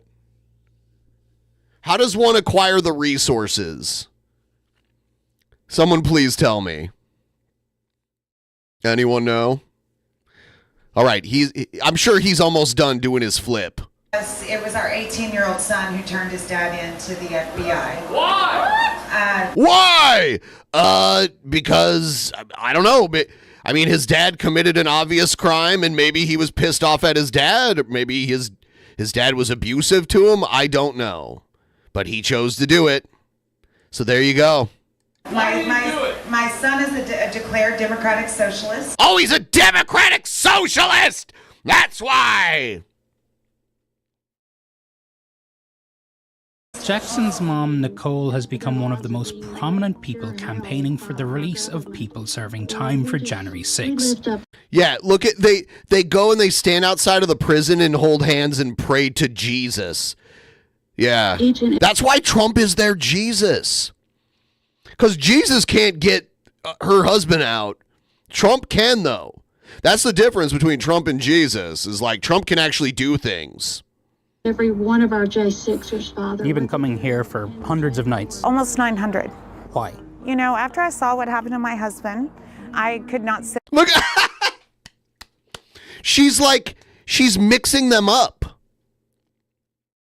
Jesus 2024. It's like they're the same person to her. There's like the Jesus in the Bible, and then there's Trump Jesus. They're basically the same person, right? Sit on my hands at home anymore. Christopher Alberts. Nicole left Texas and moved to Washington, D.C., where she takes part in an... Oh, yeah. So she moved from Texas all the way to D.C. just to do this shit. How does she pay for things? You don't get paid to do this. Nightly vigil held here outside the city's jail. Marcus Malley. Do you wish Guy didn't come here on January 6th? No, I'm glad he stood up for something. Every night. Oh, my God. You're glad he stood up for something? Nothing. They didn't solve or change anything. Biden still took office. Nothing changed other than like people died and people went to prison. That's it. It's an L, an all-around L. January 6 prisoners from around the country call into the vigil. Continue holding the line. This thing's almost done. Including Guy Reffitt, who recently called in to wish Nicole a happy birthday. Happy birthday. Sorry I couldn't get you something better than 80 months, but you know, they're ass. Are you confident that Trump will let your husband walk free? I feel like Trump is a man of his word. What's the next step for your family? To continue to fight. together. Nicole is sometimes joined in DC by her 2 daughters, Jackson's sisters, who've been caught in the middle of a... Oh yeah. So this is the young man's 2 older sisters, and they're on their dad's side. So he's like the black sheep of their family, because everyone's like, well, damn it, you got our dad / husband put in prison, son. What's your issue? Divided family. Is not shown in my father. We have nothing against Jackson. Jackson's my brother. I love him. I love him no more than I love my father. I love him no more than I love my father. I don't know what that means. My father. I love my family. From the beginning, the girls and I have received hundreds of mailed death threats. I'm not talking about online things. I'm talking about rape to my daughters. Of course, yes. And your son's being threatened too. There's psychos everywhere. Death to my husband, death to me. You don't think Jackson has to be afraid of his dad? No. Yeah. Why do I hear stupid ass country that's music? been I don't want to hear it. I don't want to hear it. So why is Jackson so afraid? I just think that it's the same thing where Okay, people I'm skipping. Oh. I mean, I love my mom, of course. I love her. Do you love your dad? Of course I love my dad. I love my dad, but I can't feel safe around him. I hate having to put myself in this situation to feel some sort of comfort after the election and what's gonna happen when my dad gets pardoned, when all these hundreds of people get pardoned, and all these thousands of people get validated for their actions. And I'm one of those people that they call a traitor. And my dad once said traitors get shot. Holy shit. So that's been ringing in my head for years and years and years. In a message from prison, Guy Reffitt said that Jackson has never had anything to worry about from me, and he will never have anything to worry about from me ever. If your dad's watching this, what's your message to him? That I love him and that I hope he gets better. And I hope I get better too. I hope I grow out of this paranoia right now. And that I interesting response. Really thought what I did was right. I thought I did what I did to protect him and my family and the people around him and the people he could have hurt. Let's talk about January 6th. I am interested in your... Yeah, all right, so... Look at that hat. Yes, that is a ridiculous hat right there. Here's another one. Today marks 4 years since the violent siege on the U.S. Capitol, and the Justice Department continues to prosecute people for crimes committed that day. Just today, the DOJ released its latest data. Almost 1,600 charged. 1,600 charged. 300 await trial, 170 await sentencing. And I'm wondering, like, what's the conviction ratio? Out of, like, how many people were charged, how many of them were convicted? Because I know the federal government has a really high conviction rate, usually. So I'd be interested in knowing that. 170 of them awaiting sentencing. Another 300 haven't even gone to trial yet. As President-elect Donald Trump... Good sir, this is not a trucker hat. This is just a regular baseball cap. For the Ohio State University Buckeyes. A trucker hat usually has like a mesh back to it and has like a stupid like logo on it. Prepares to take office. This is not a trucker He said hat. he plans to pardon people convicted of participating in the attack. Yeah, our chief investigative reporter Eric Flack spoke with a Northern Virginia man behind bars who believes he will be among those Trump sets free.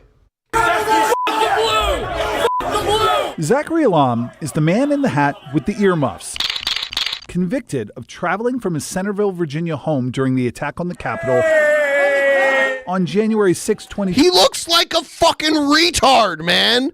I'm sorry. It's so dumb. 21, then assaulting police officers and smashing windows to the speaker's lobby. At his sentencing in November, Alam was unapologetic. You can't get canceled for it, by the way. You can't.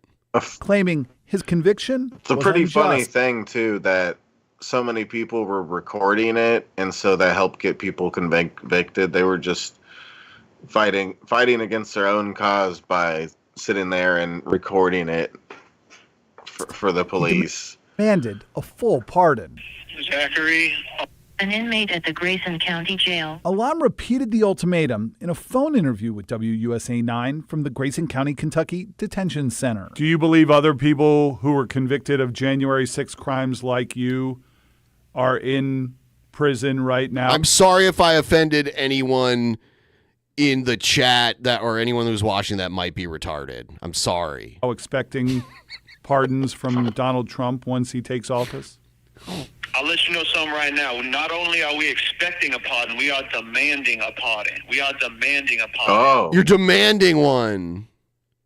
Oh, shit. What happens if we don't meet your demands? Oh, God. Alam is emboldened by the second election of the man he stormed the Capitol to protect. President-elect Donald Trump has repeatedly promised to pardon January 6 defendants convicted for their crimes. I'm sorry, Shavisky.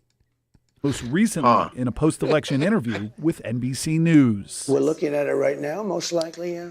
Well, Those people have suffered long and hard. Former U.S. Capitol Police. They suffered long and hard. Okay, that's a weird way of putting it. Aquilino Gonell has little sympathy. I spent 25 years as a public servant for this country, and I was not even born here. I had done a lot more than many of the people who were attacking me. Bloodied and bruised by rioters as he defended the Capitol. Good afternoon, Your Honor.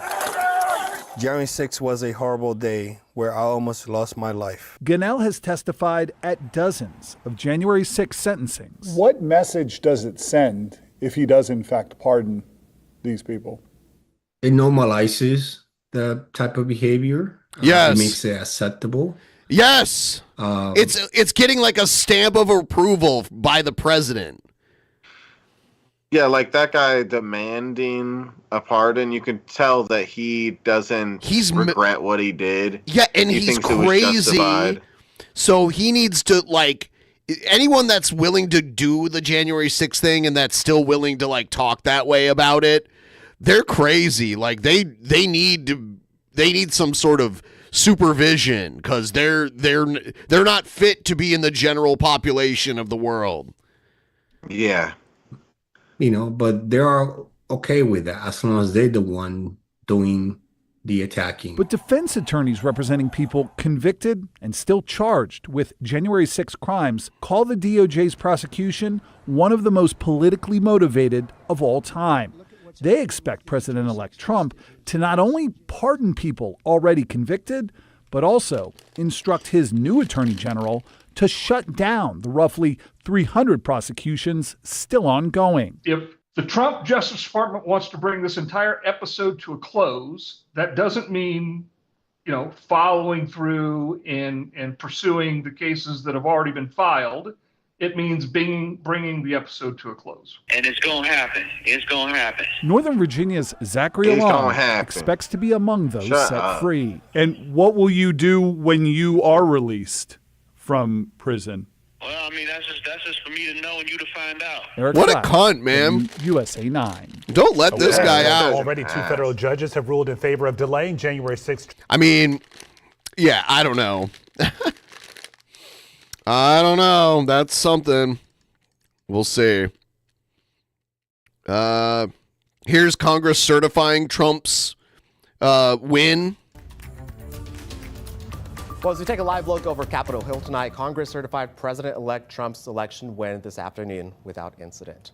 The proceedings were a far cry from what happened 4 years ago today when Trump supporters breached the Capitol in an effort to stop lawmakers from certifying Joe Biden's victory. Prosecutors say they have charged more than 1,500 defendants with crimes tied to the January 6th riot, some of which are from East Texas as well. Trump has said that he would pardon all rioters from January 6th. Natalie Brand joins us from Capitol Hill, has more from today's election certification. Congress formally certified Donald Trump's 2024 presidential victory Monday. This announcement of the state of the vote by the President of the Senate shall be deemed a sufficient declaration of the persons elected President and Vice President of the United States. The candidate he defeated, Vice President Kamala Harris, presided over the count. A process steeped in tradition as the electoral ballot boxes made there was a KEK flag earlier. their way through the Capitol to the House floor. Today, America's democracy stood. The peaceful proceedings with no objection stand in stark contrast to what happened here 4 years ago when a mob of Trump supporters stormed the Capitol to try and stop the certification of Joe Biden's 2020 presidential win. We cannot let anyone whitewash what happened here 4 years ago. Nearly 1,600 people have been charged for their roles in the January 6th Capitol attack. Of those, 1,000 have pleaded guilty and 600 were charged with assaulting or resisting police. President-elect Donald Trump 600 assaulting police has or promised resisting. to pardon January 6th defendants. Democrats say that would be a dangerous endorsement of political violence. Republican lawmakers, meanwhile, are promising to advance President-elect Trump's priorities as quickly as possible. We focused on getting President Trump's cabinet up and running quickly by ensuring that his nominees are speedily confirmed. New CBS News polling shows 4 years later, the January 6th Capitol attack continues to be met with disapproval from a large and bipartisan majority of Americans, though Republicans' disapproval has softened. Natalie Brand, CBS News, Capitol Hill. All right. All right, we're gonna step away from news for a little bit. Might come back to it later. We'll see. We're going to check out the world of the Cobraverse now. Here we go. Whoa.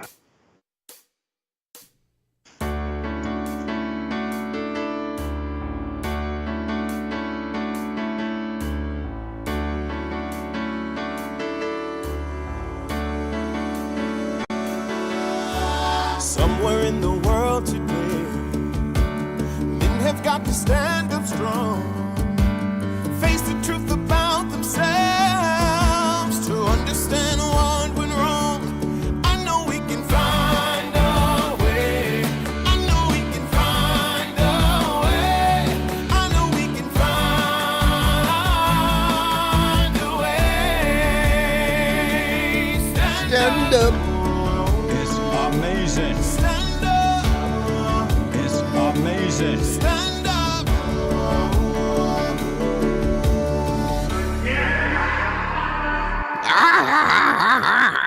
All right. Okay, here's a little bit from Cobra's New Year's Eve. He went to like some panel discussion. Let's see.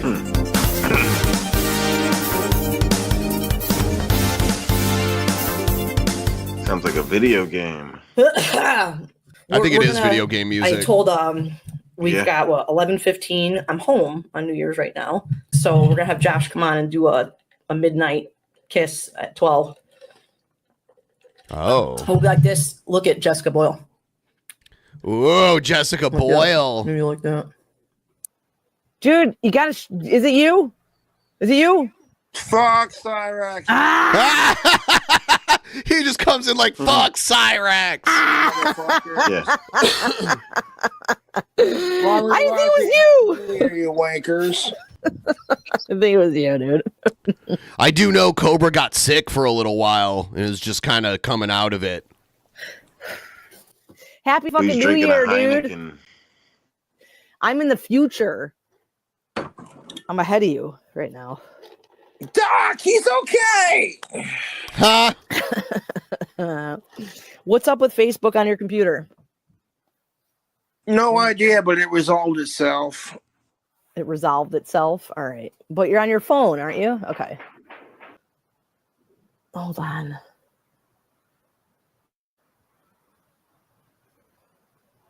I don't know what any of y'all is fucking... She looked like a rockstar villain. Where did Sasha fucked off? Yeah, Sasha came over and hung out, had a couple beers, and then took off. I'm glad y'all hang out more. You doing all right? Like shit with the law and all that? Like he's there, free man, free woman? Technically until February if he doesn't get charged. Hobbs, I gotta ask you. You think are you gonna? Oh, it's Music Biz Marty. See her again? You know, she knocks on the door. You're not gonna let her in to give her. Hold on, you guys talking as far as the Cyrax situation goes, to quote Ron White, things that make you go buh. Yeah. You know, I don't want to see Jessica again. She's the worst. Jessica Boyle. I warned Josh too. I was like, I think Jessica Boyle might be coming out there. She didn't though. She made us kind of think she did though, because she went silent for a little while, and it was like, maybe she did go back out there. Like, so you wouldn't meet her outside to let her get you off really quickly, like. No, good for you, man. You're strong, man. You're a strong man. Like, it's like, we all get our urges, but like, it's just not worth it. I'm a survivor. Josh, and you can tell me like this is like not good to ask, but did Nal let you put it in the stink? I tried to, but I couldn't get it in there. It was too tight. What the fuck? Hard. No, it's like Fort Knox, dude. That's I think how It was too tight. I am. I think he said that to me too. I think I might have asked him that same question. So I will say this. Liz Jessica seems to have a very intense, passionate energy. I fucking told Jessica I get bullied for hating sickos, and I fucking hate sickos. Now she's bullying me for that because she's petty, man. She is, man. Fuck sickos and fuck the trolls. Happy New Year's. So what is that, Josh? Show it again. Ooh. What is this? It's not an ass. I don't see an ass. Was that an ass? No ass. No, that's my fucking lizard puff. Oh, okay. I thought it was. Josh, it's off. I'm an idiot. It looked like butt cheeks. Oh, now I see him. His bearded dragon ran away. Josh, the only thing that I hold you accountable for is taking him outside, dude. You gotta be careful. They're crazy. They're slippery little guys, dude. Because always been chill with me, and I regret that day. Do you have any New Year's resolutions? Both of you. Josh, you go first. You got a New Year's resolution? Let's hear it. To keep kicking ass and doing my thing in 2025. Hell yeah. Yes. Okay, Josh, who's going to be the first person you kiss in 20 minutes? Me. We're going to take your camera and we're going to line. That didn't look good. We're going to do this. That's what you're going to do at midnight. Josh, 2025. We're going to line up the cameras and we're going to do this. Yeah. It looks sharp. It looks sharp. And Josh, what'd you say? I sprayed more than pink champagne in between those titties. He said, I'll spray more than pink champagne between those titties. Where do you think Nal is right now? Do you think she's by herself crying because she's a crazy person alone? She's doing. Pissing in a box by herself? Pissing in a box. Probably. Who said that you ruined Christmas? My trolls are like, oh, but you ruined Christmas again. I'm like, why don't you worry about your own fucking family, dude? Leave me the fuck alone. Josh, your family loves the shit out of you, dude. I know they do. I don't deserve the fucking awesome family I have. And I appreciate their love 100. I love them back, Does your mom for real have YouTube channel? Is that for real? No, that's just some bullshit the trolls are trying to spew. There's a woman who has a cooking channel, and she looks a lot like Cobra. And there's a really old picture of Cobra's mom from the early 90s that kind of looks like this woman, but it's not the same person. But people comment on her videos as if she is Cobra's, because Cobra doesn't have any relationship with his biological mom. He has a stepmom that he likes and not his biological mom. So, but yeah. Because they found a chick that looks kind of like her. It's dumb. Just ignore that. Yeah, they said that I found some lady that looked like your mom and shared her with the internet. Looks like if the Jewish were in their shoes, they wouldn't like it. Like, oh, I'm having some fucking issues with my birth mom. I don't want people like prying into my business. Josh bought Ozzy his family Christmas gifts, but not his own family. Stop it! That picture. Sorry, I clicked on it. A Christmas gift. Fuck you. And Christmas is not about the presents. It's about the family. My mom's a huge Princess Leia fan. And I bought her an autographed Princess Leia photo. Fuck off. All right. So, what's your New Year's resolution? Do you have any? To keep being badass and keep kicking ass. Not letting shit get to me. How about? Is there any? Do you have any love interests for New Year's? No, man. People see how Jessica brags about me and how crazy she is. It's gonna make chicks want me more. She's so dumb. Do other YouTube girls reach out to you? No, they don't. And that's just fine. I'm not. He's wearing tactical soap and waiting patiently. Okay. Yeah. That's what's going on. So he doesn't need that to happen. Just doing my thing, trying to make the world a better place. Josh, I bet you a lot of girls reach out to you, but you either have them blocked or you don't see them online. I guarantee it. Messages from our sponsors. Sponsored in part by White Claw and Heineken beer. No, I'm just kidding.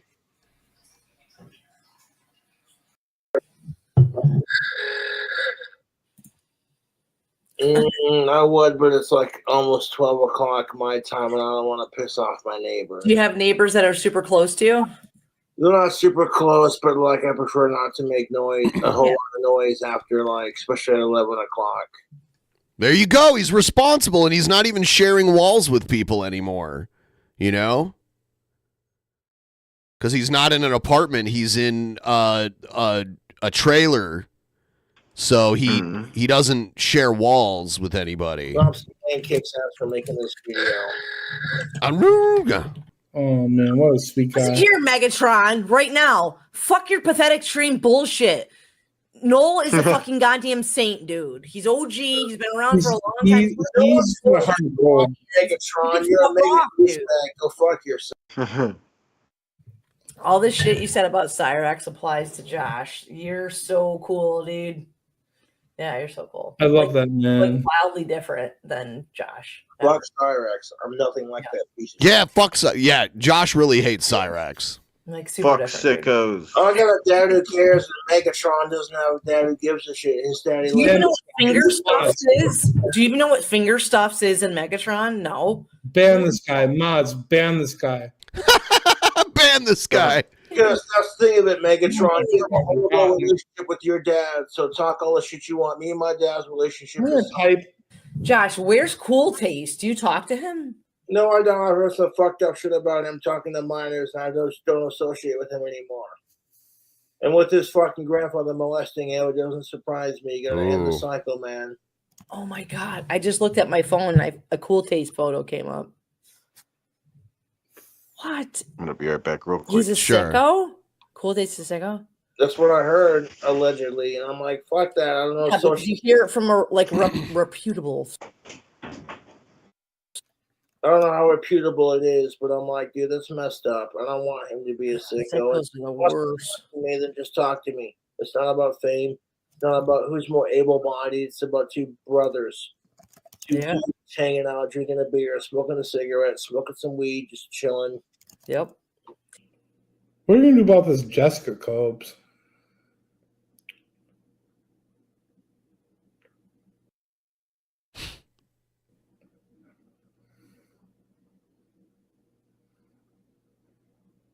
Hold on, let me find a YouTube channel.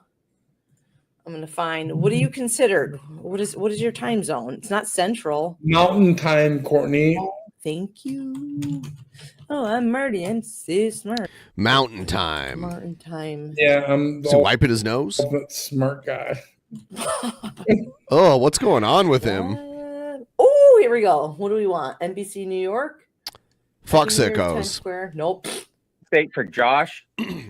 I found out what happened with Huff, and I'm gonna. No, you didn't. I did. No, you don't know. He's right here. I made him into this fucking wallet. Courtney, ban this asshole. You fucking asshole. That's how desperate my trolls are. Bro. I thought he was. Those damn trolls. Everyone, please like the stream. There's a link pinned in the chat. We're at 5.78%. If we could get to 10% during this stream, I think that would be amazing. So, yeah, do me a favor. Do me a solid. Use the link pinned in the chat. Get us a little closer. Thank you. For a second, Josh. I didn't mean to be serious. But what happens when it's over? It might. You never know. I get drunk as fuck. It's almost midnight. Courtney fucked up so hard. It's not I'll even restart it in a funny. minute. Oh, It might line up. still going. Oh my god! That was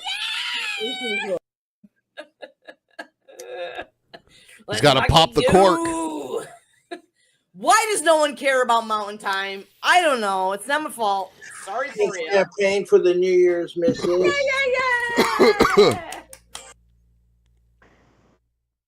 I've lived in Eastern Time, Mountain Time, and Pacific Time. Whoa. Yeah.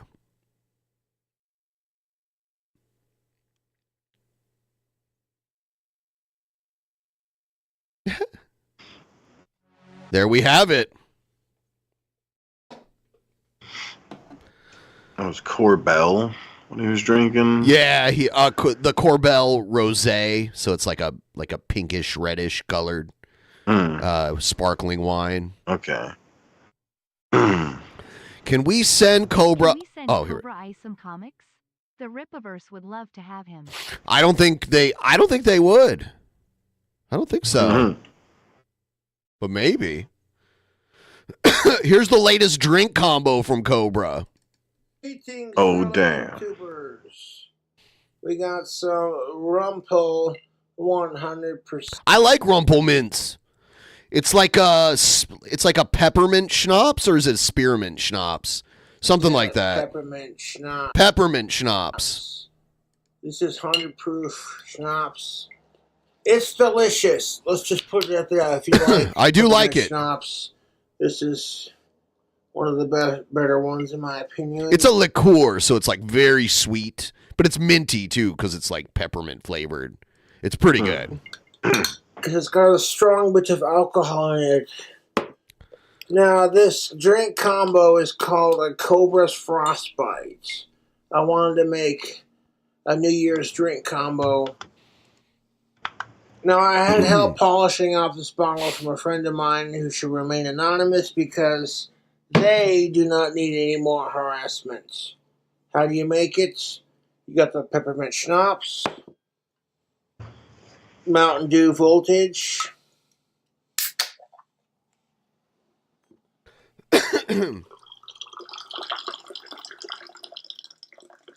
Happy Holidays, Happy New Year's. If you appreciate the drink combos and like when I'm laying down, subscribe for more.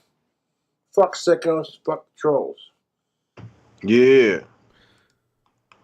Fuck the sickos in the butt.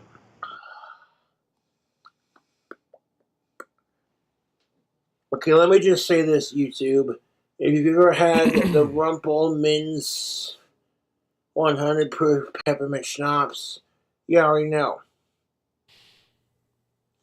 The shit will light your fireworks, son. It's 100 proof. The shit don't f around. It's like, not trying to be a smart ass about it, but like if Santa Claus had an alcoholic addiction, he'd be like, he drink this shit. Because this stuff makes you feel joyous and merry indeed. I do like. I like it. I want a sip of that. Someone give me a sip of that. You know why the fucking ice cream stopped reading the newspaper? Why, Cobra? Why? Because of all the hot, juicy scoops. He's a little drinky, so he didn't mean to say juicy, I think. But he posted that in his community section. That's funny. I saw him put that. Oh, did you? On his YouTube thing, yeah. Yeah, that's funny. All the hot scoops.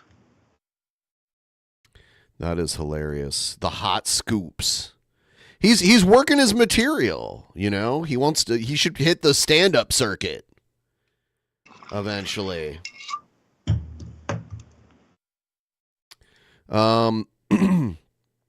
Let's check out something else in antagonism. Whoa.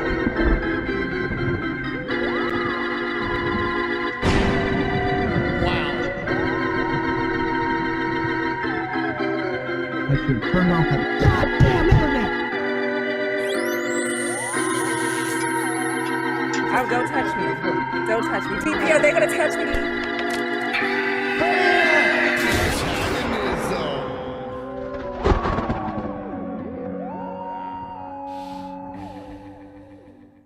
Ah!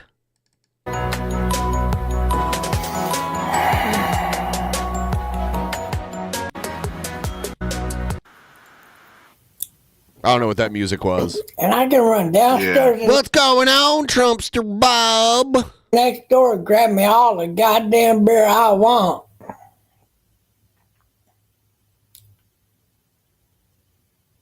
tonight is night number 2. Night number 2. Of all you can drink. Oh, is it? Yeah, that's why he's moving so slowly. It's night 2 of all you can drink. Whoa. This one of them nights.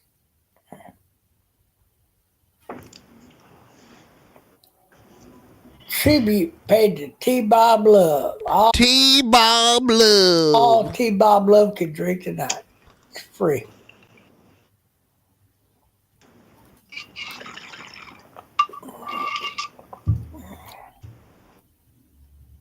And that's that. I don't know how he's still alive. He's looking like he almost died a couple years ago in the hospital. He'll downplay it, but that's why he has all those like sores all over his face.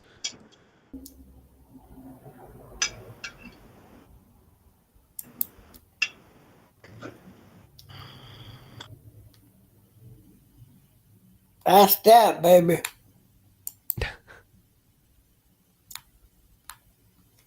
That's that, What you baby. think about that? You gonna buy into what I'm doing a little bit? Little bit.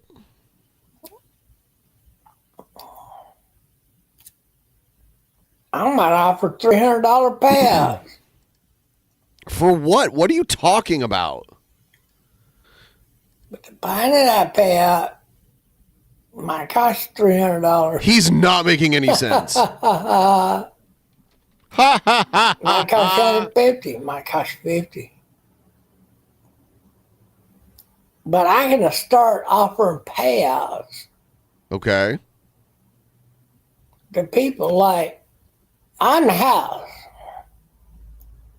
you're betting against me. Okay. You dig? When we play blackjack, for example. Play poker, it's all for himself. But let's say He's struggling to even talk right now. we're I don't playing even know what's going on. blackjack. Or you can be a slot machine. Either way. But let's say blackjack. I can offer you to be a part of the house. Like $300. The house. And to buy into my fucking game is $150. And I got 5 people sitting up there.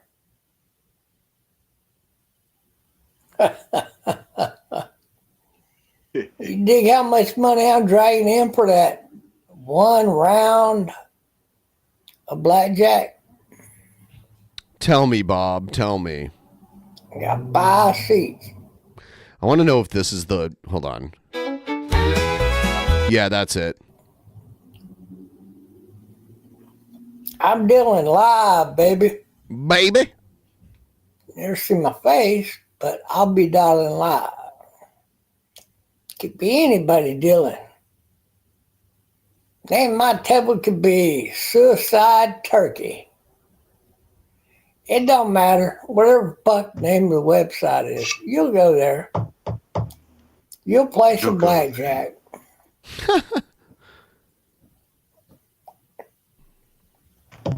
And if you're a player, the odds are against you. You're probably going to... I wonder if this is. Hold on. Sipping on a Keystone, cussing out the gays. Weird lesions all over his face. Setting up a live stream, calling 911.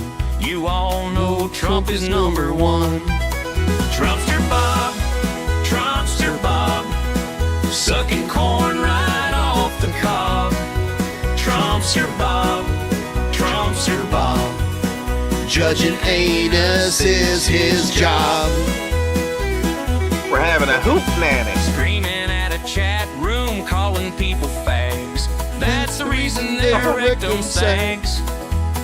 Getting scammed by catfish, sending them to move. That's all he really has to do. Trumpster Bob, Trumpster Bob, sucking corn right off the cob. Trumpster Bob, is his job. Screaming at a chat room, calling people fags.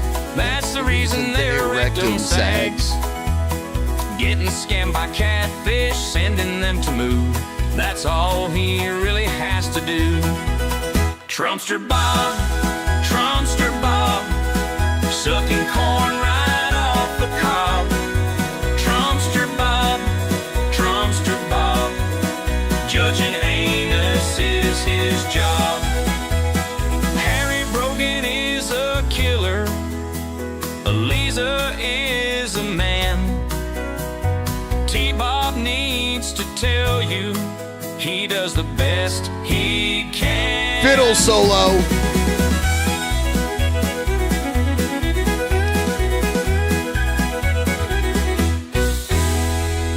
Beautiful. Yeah. Beautiful. Beautiful. It's true art. Luke. Okay, right now, house always wins. House always win, baby. Yeah. But on the backside of that bet. By the way, I don't know if he's still there, but for a long time he was living in like a flop house mansion. Like someone bought this old mansion that had a bunch of issues and like opened a casino in the like living area and then rented out all the rooms to the people to work at the illegal casino. Very interesting. And it seems like he's trying to go a different way with it now, because what I get from this video so far is he was saying something along the lines of he wants to do like an online poker thing. Yeah, and that's what he's saying. You won't know who it is that's dealing, because the way that it's angled, it'll just show the their person's hands. face. Yeah, exactly. So I guess that's his next plan, get rich quick scheme thing. I don't know. That's his next plan for a business. I could offer you $300 buy-in. But I think I gotta get off of here. Don't sound like a lot. All right, I'll see you next time. But what the house wins, all right, we share the Bye, loser. Get off my show, bitch. Oh my God, look at his face.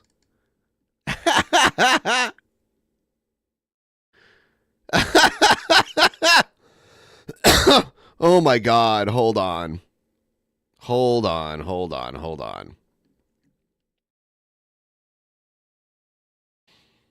Damn. That is something else. All right, anyway. Well, with every buy-in to a percentage. So you're going to make money on that deal. Most likely. Some nights the house loses, but... He's slurring so much. Is there something wrong with his mouth? Or is he, like, what's wrong? Is he just wasted? Very seldom. I could offer you on top of that, you could buy in and you could sponsor the house. That gets you advertisement. Whatever the fuck you want to put up there. Boys sucking boys' dicks. What? What was that? Gets you advertisement. What? Whatever the fuck you want to put up there. Boys sucking boys' dicks. What made him think of that? He always goes to like gay shit no matter what. No matter what anyone is talking about. and then he claims he's not the gay one, it's everybody else. One more time. That gets you advertisement. Whatever the fuck you want to put up there. Boys sucking boys' dicks. 18-year-old girl pays rent with pussy. What is he talking about? I don't give a fuck. It sounds like you have ideas already, though. What was the inspiration for these examples that you just named here? So it was boys sucking boys' dicks, and 18-year-old woman pays for rent with pussy? Is that what? he just said? Okay.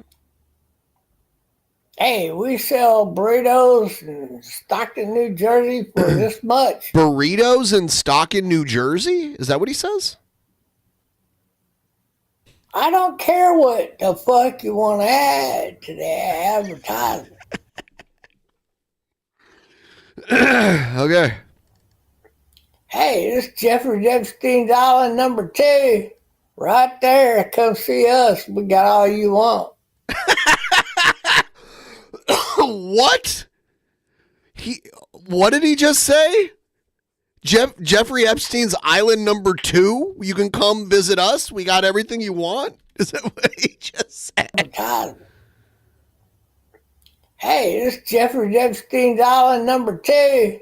Right there. Come see us. We got all you want. That is dark. Boy, girl, you name it. I don't give a fuck.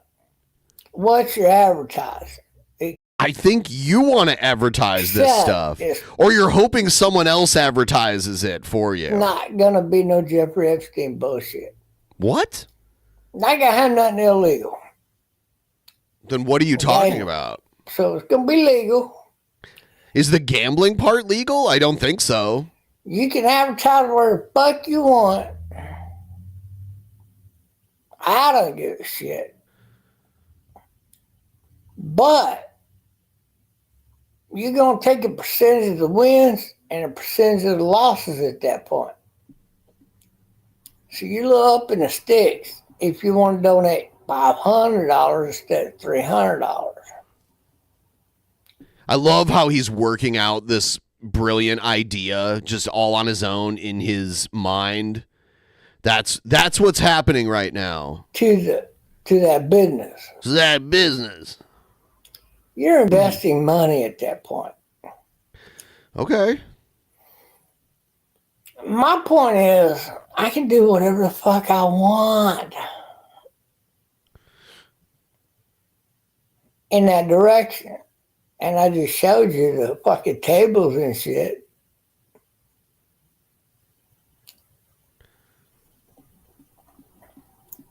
By the way, right there in the chat, there's a link that Nightbot is sharing, if you can see Nightbot in there. And a few people have purchased the $3 Ben and Jeff Go to Portland stream by using the link right there. If you guys are interested, you can go to that link, and it's $3. It's an old video from I think it was shot in 2023.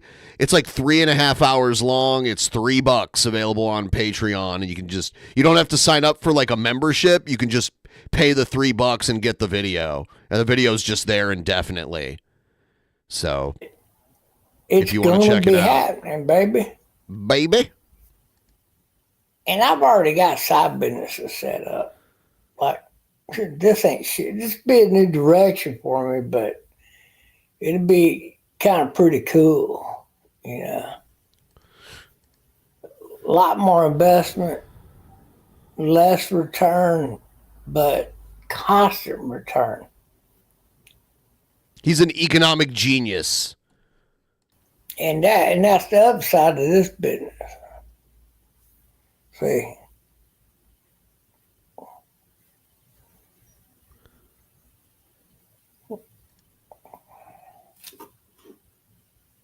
You can't beat all the beer I can drink tonight.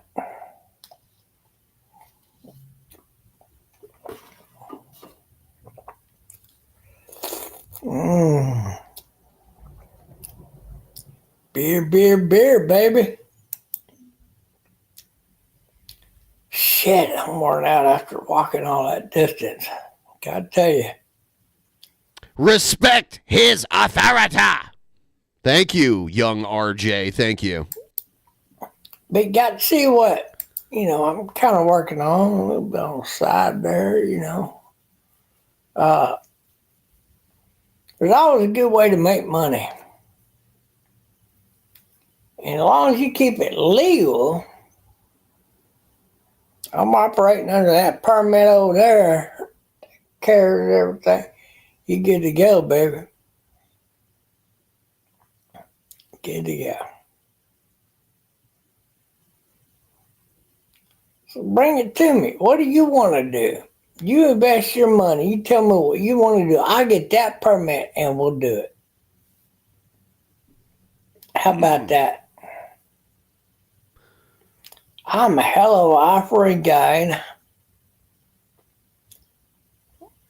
So the money's going to be out there for you to be made. With me. Right here in America if you want to. Right here in Texas. Legal, 100%. I don't know if Bob's number is the same anymore, so I don't think I can call him. And I'm just asking you, what would it be worth to you to get in on that business? Because if I start pulling down, $500,000 a year off of my channel, like a lot of them do, I mean, but what would be your cut in that?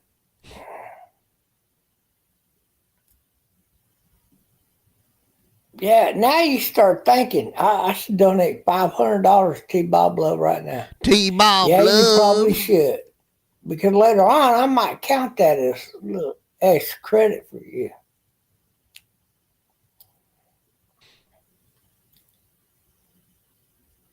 Makes wise to invest into what you're doing.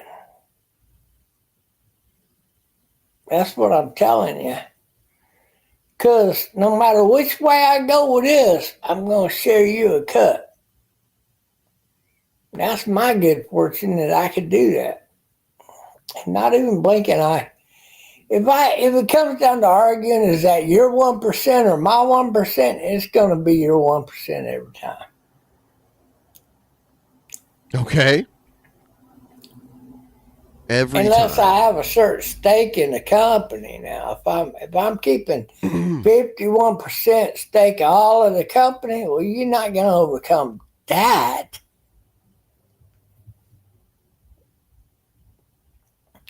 But hell, I might shrink it down to 32%. You might be the leading owner in that company eventually. I doubt it. It would never go to that. But you never know. I mean, shit, what are the odds? This stream is very long, too, by the way. Now, He talks about this forever. you want me to go look into this new story of this fucking one-man terrorist attack? Yeah, I'll look into it. But it's going to cost you some fucking money for me to look into it. Otherwise, I really don't give a flying fuck. Because nobody I knew was there, I don't think. And I got all the beer I can drink tonight. So, goddamn, this is New Year's for me. We can overlook that goddamn fucking He is very sloshed at this moment. And who's behind it? I don't give a fuck. Bob, do you give a fuck, though? What I'm wondering is, do you give a fuck? That's the question. Y'all got me misread, baby. Baby. You think I give a fuck about every goddamn terrorist attack in America?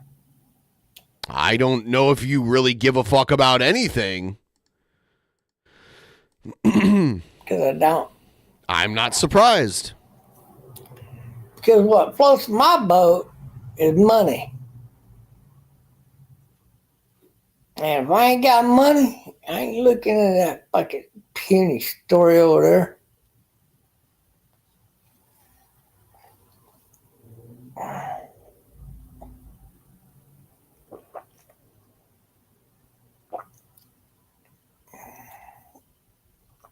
Come on, T-Bob. Eli Brown House. DP Army. Thank you, thank you. I appreciate it. You got any $4.99 investments, Bob? Yeah, I do. What are your investments, Bob? You know what I got the other day, by the way, guys? You ever heard of punchki? It's a type of Polish donut. And normally they serve it like around Lent, which we still have a few months for that. But they had some at my local grocery store, so I bought some. And I'm like, hell yeah! I got me some punchki. Have you ever had punchki?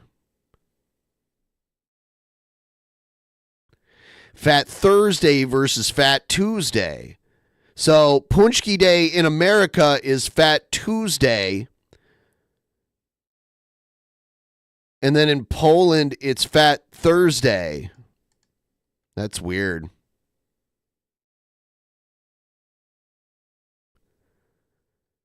I'm confused.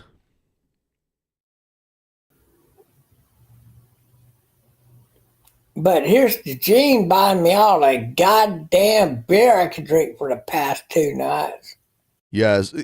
Yeah, there are some that are filled with like custard. There's some that are filled with Boston cream.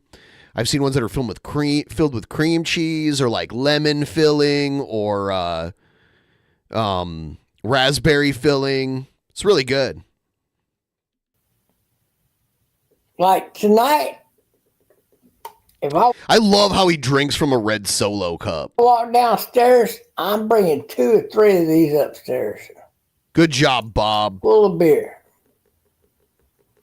It's all I could drink tonight. So, do I give a flying fucking shit about your fucking news today? No, I don't.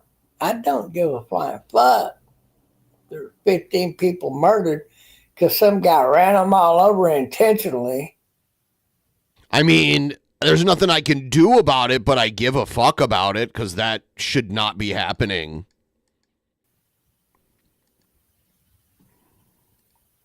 Could just be coincidental nutcase.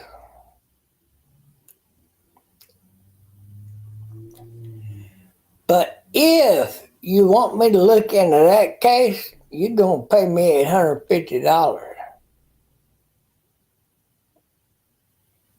It's that dangerous of a case.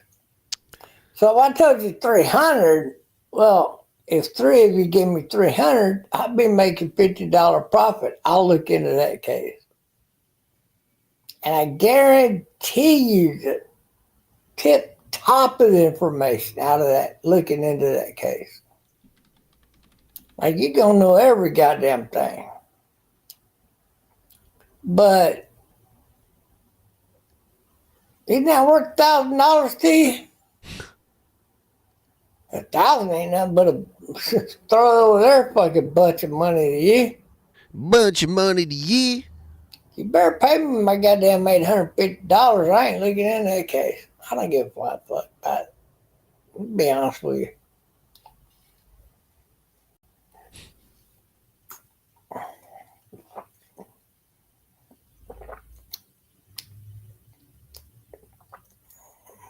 Should I?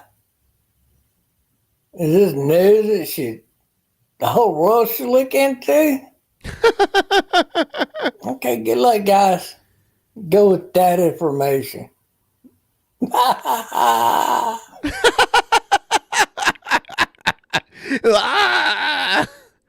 Oh my God. I'm good with it, baby. If you want to blame it on them goddamn Indians and motherfucking Kabuki-stan, goddamn, let's go to Kabuki-stan and find out. Shit, I'm down with it, baby.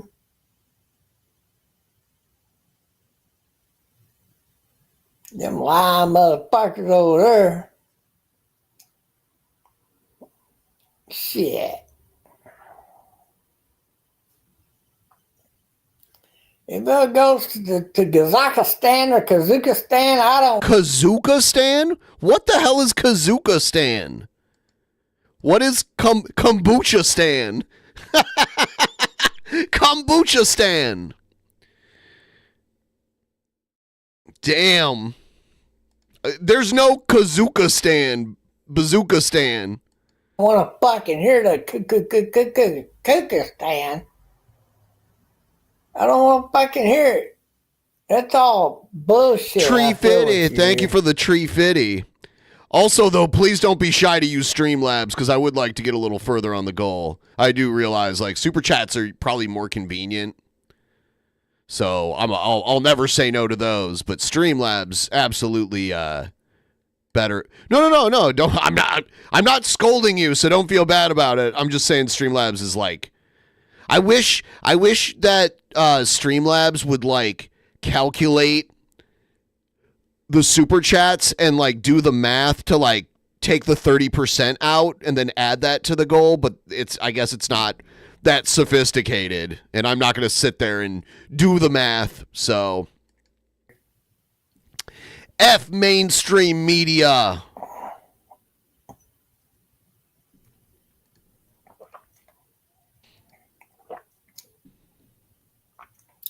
Every motherfucking born over there. Every motherfucker born over there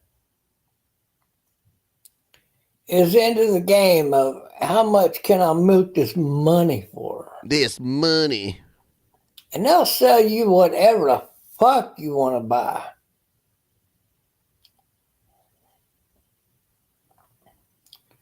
Oh, you're looking for a 10-year-old daughter? Oh, anybody got a 10-year-old daughter? You do. Come here. What? What is he talking about? Is he talking about trafficking? That is so weird. What? Did you guys hear that? What is that? What is he talking about right now?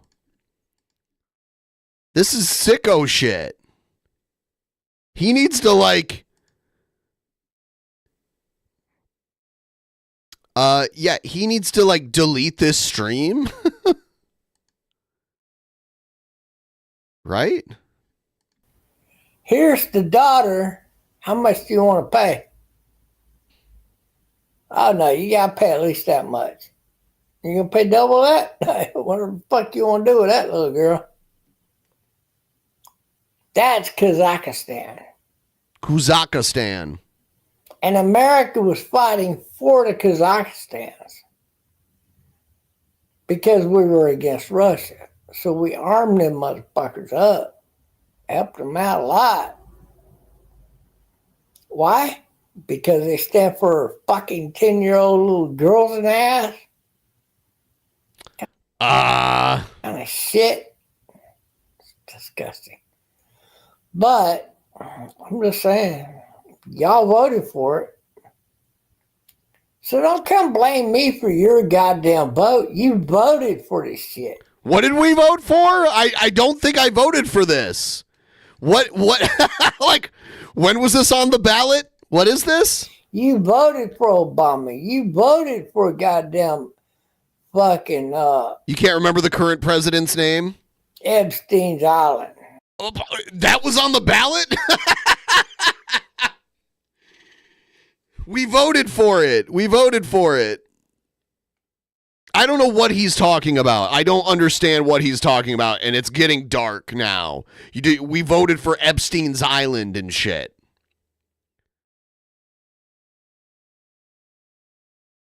That is wacky. You motherfuckers were all bought into that shit. And none of you got convicted. You should have all been convicted. Who got who? Who? Every one of you should have been convicted, in my opinion. They was associated with that shit. And you gonna come play up to me like you some nice guy who wants something for free? Suck my goddamn balls. No. After about 30 minutes and you sucking around my balls, then you start sucking my dick. He's got it all laid out. He's got a plan of action.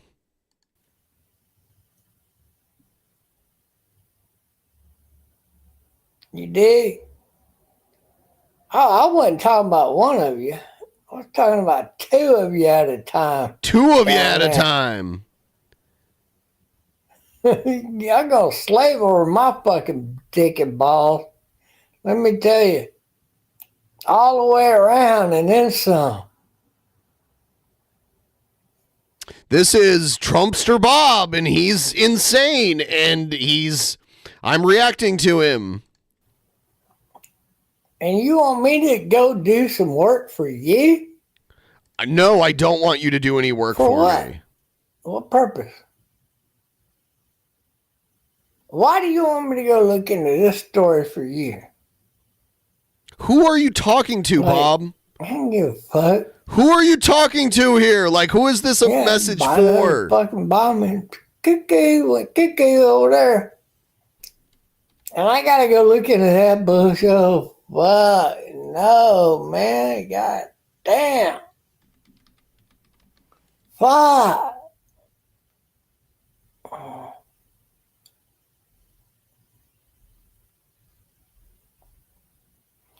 I just gotta tell you, man, it's like this. Like,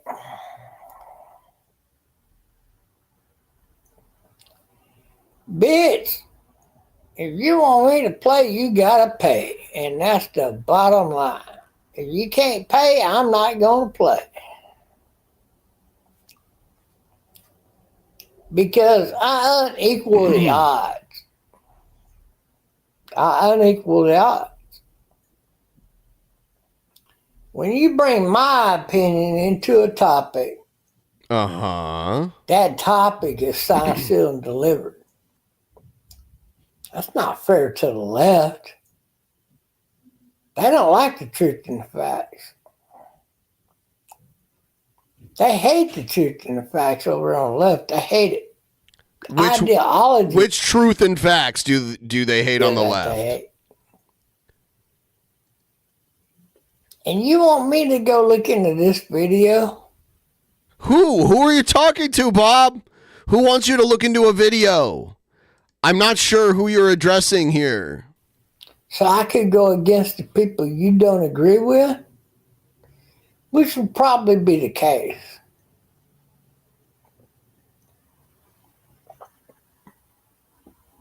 But hey, I'm going to do it for free?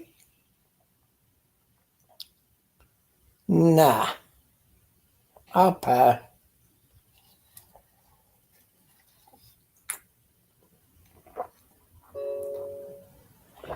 That's too much shit to look up.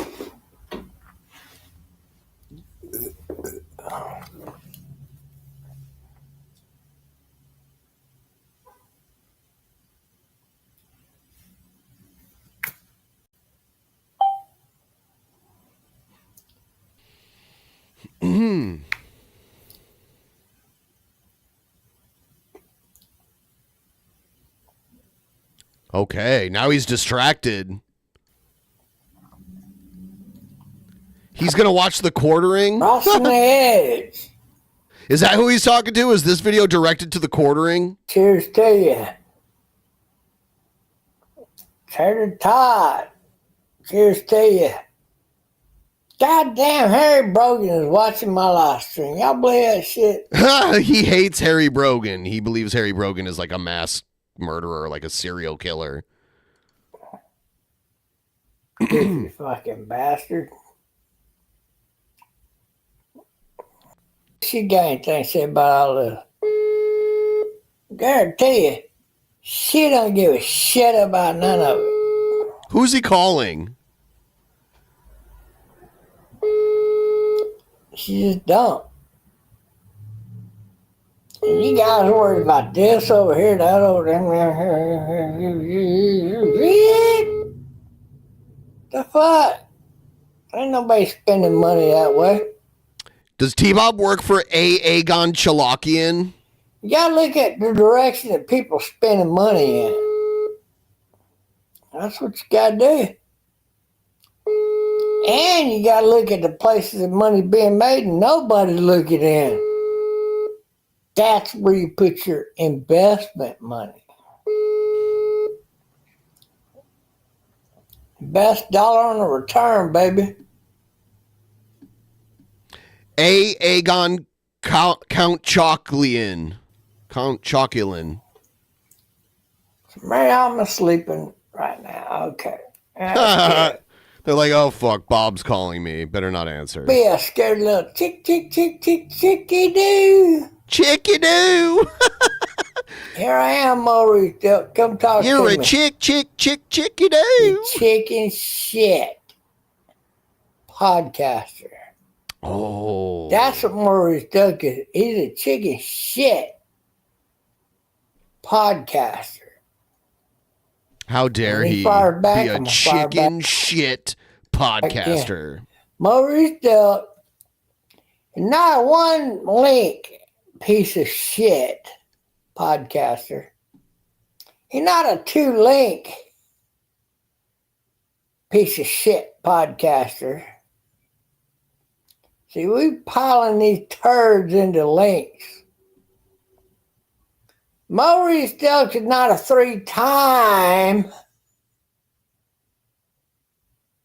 podcaster, piece of shit. I'm saying Maurice Duck is a 9-link A 9-link piece of shit podcaster. That's what I'm saying. How many of you agree with me? That's all I got. I'll let my case rest right there. And this video is liable to hit all time. Shut the fuck up, stardom.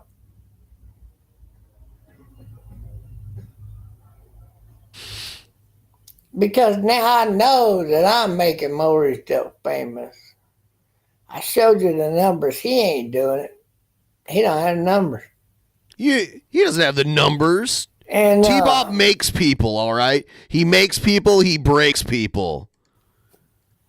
I can stretch my arms out laying back like this. It sounded like he said have sex with his arms, but I think he was saying stretch his arms, but it was all very unclear because he's very slurry. Hey, baby. Hi, baby. You want my live stream over there? It's going to cost you $150. And I'm being nice about it. Baby. And am I right or wrong?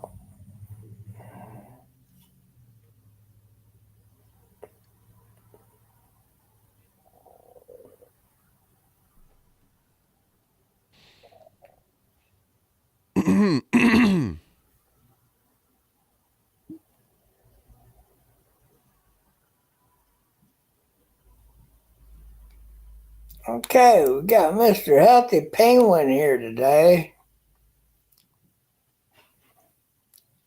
Let me ask you, Penguin. If I had your sister sucking my fucking dick and I pull it out of her mouth and shot it in your mouth. Oh, God, dude. Would you What drink is it? this? What is this? You're a sick man, T-Bob. How would you drink it? It's man cum. It's What are man- the healthy nutrients out of man cum Man. for both men and women? What are the benefits? That's all I want to hear from you. Oh, all right. Like, he wants someone to tell him what the benefits are? Oh, here we go. Y'all thought I was bullshitting. In summary, the benefits of prune juice include improved digestive health, essential nutrient intake, antioxidant properties, and potential support for weight management. You gotta do this before you can do weight management, in other words. I didn't ask that question, big dickhead. I asked you, Dickhead. what kind of food do I need to eat to have sex all day long tomorrow? Like to keep a goddamn fucking woody. Yeah, these are produced by, these are internally produced scenarios in Trumpster Bob's mind. All day long. What I gotta eat? Tell me the nutrients. That's what I want to eat.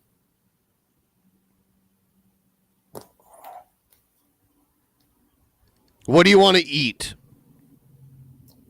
T-Bob? I would like that recipe too. I need to eat this month, that next month, next 3 months, and next 3 months. And here we go, the last 3 months.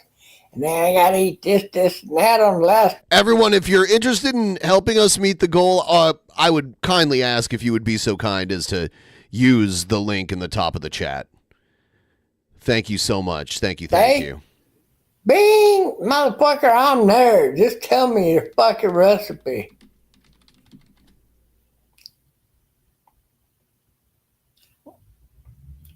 Because I'm going to read the recipe. I'm going to do it. And I'm going to get extra bing out of this thing. Fuck yeah. Fuck yeah, I want to read that fucking document. So send me the fucking document, motherfucker, since you got all this hidden knowledge and how to give a guy a hard on. Oh my God, Bob. Look like I give a fuck. It kind of does. I don't need your recipe, but if you don't put your recipe up, go ahead. Put your recipe up. Bob knows how to get a hard on. Yeah. Yeah, baby. Yeah, baby. Oh my God, he's crazy.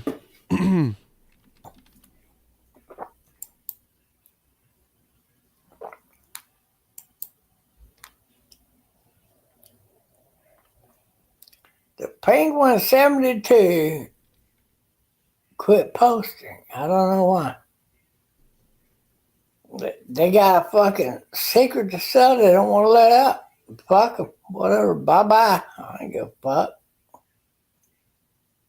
Just a tell-all string. All right. Not a string where you come to dick tease people. There ain't no dick teasing allowed over here. Yeah, no dick teases. Damn it. And we probably know all your bullshit anyway. But if you want to tell what you got to tell, you come over here. If you don't, get the fuck out of here, motherfucking loser. The Penguin is a fucking loser. Yeah, baby.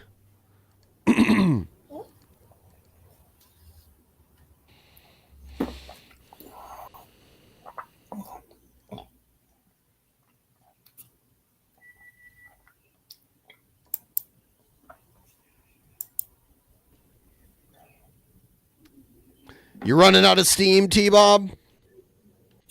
The 1940s. It's still leaky. My question is, why not send some phosphorus down there to blow the motherfucker up? Oh my God. T-Bob, you're a psycho. Or some of that ironworks. T-Bob, you is a psycho, man. How about you combine them? Once this one, the other one off. And it wouldn't be a problem no more. Why do authorities just sit on shit like that is amazing to me. Shouldn't even be a problem. Go wipe that problem out. That would be the order. What did it cost? Okay, there's your check. Boom. Done with that problem. Like, seriously, how fucking difficult, right? Not these motherfuckers we got in office. All right. We're going to move on to something else. We've been doing Bob for a little while. I'm going to play this as the intro for the next segment.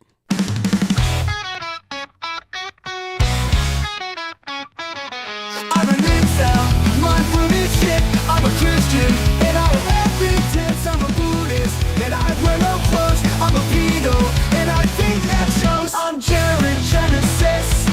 Do you know what I am saying? I'm hanging at playground, watching kids playing. I'm an alpha, I live with my dad. You're a sim pro, and I'm just a chat. I'm a black belt, you know what it is. And I carpet is all covered in jizz. I'm Jared Genesis. Do you know what I am saying? I'm hanging at playground, watching kids playing.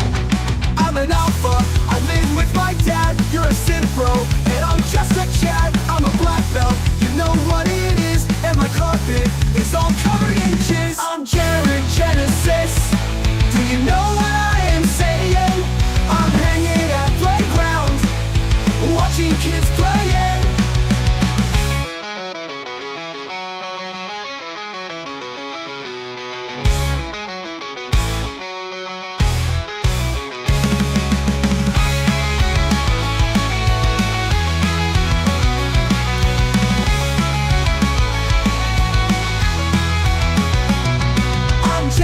Genesis.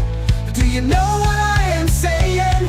I'm hanging at playground, watching kids playing. I'm Jared Genesis. Do you know what I am saying? I'm hanging at playground, watching kids playing.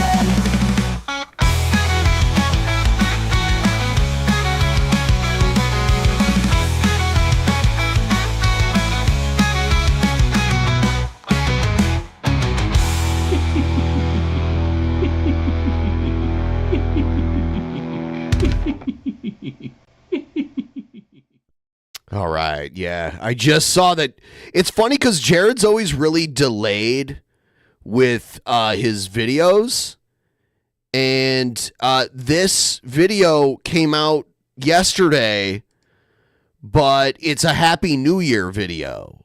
So this happens a lot. Jared will be like, hey, happy Merry Christmas. And it'll be like 4 days after Christmas. He's like that. Or it'll be like a month before Halloween, and he's like, Happy Halloween. What's going on, guys? It's Jared Genesis here. And you know what, man? I just wanted to wish you guys a happy fucking New Year. Look at how dirty the thing on the back on his window right there is. It's a new year for new changes, you know what I mean?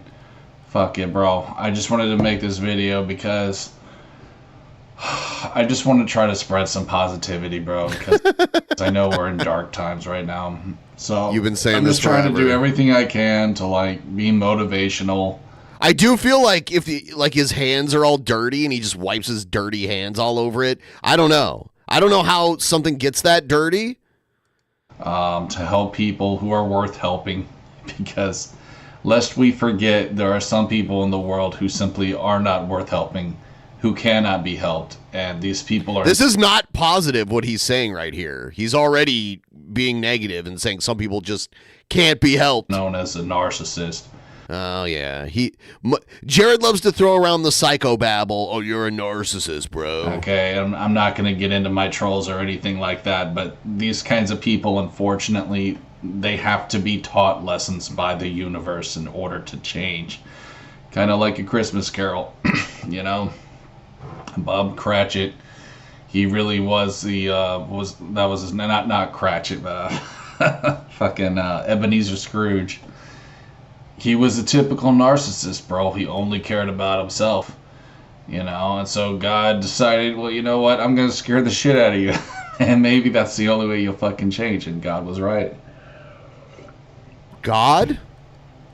You know what I mean? And unfortunately, some people, because guys, you got to realize, not everyone's like that. You know, humans, even though we aren't exactly the best species on Earth, there are still, you know, a fair amount of people who still have common sense and who are not just complete fucking, you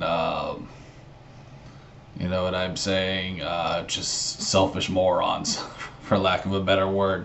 Really, though, that is the perfect word. They are selfish morons who only think of themselves, who don't care about other people's feelings.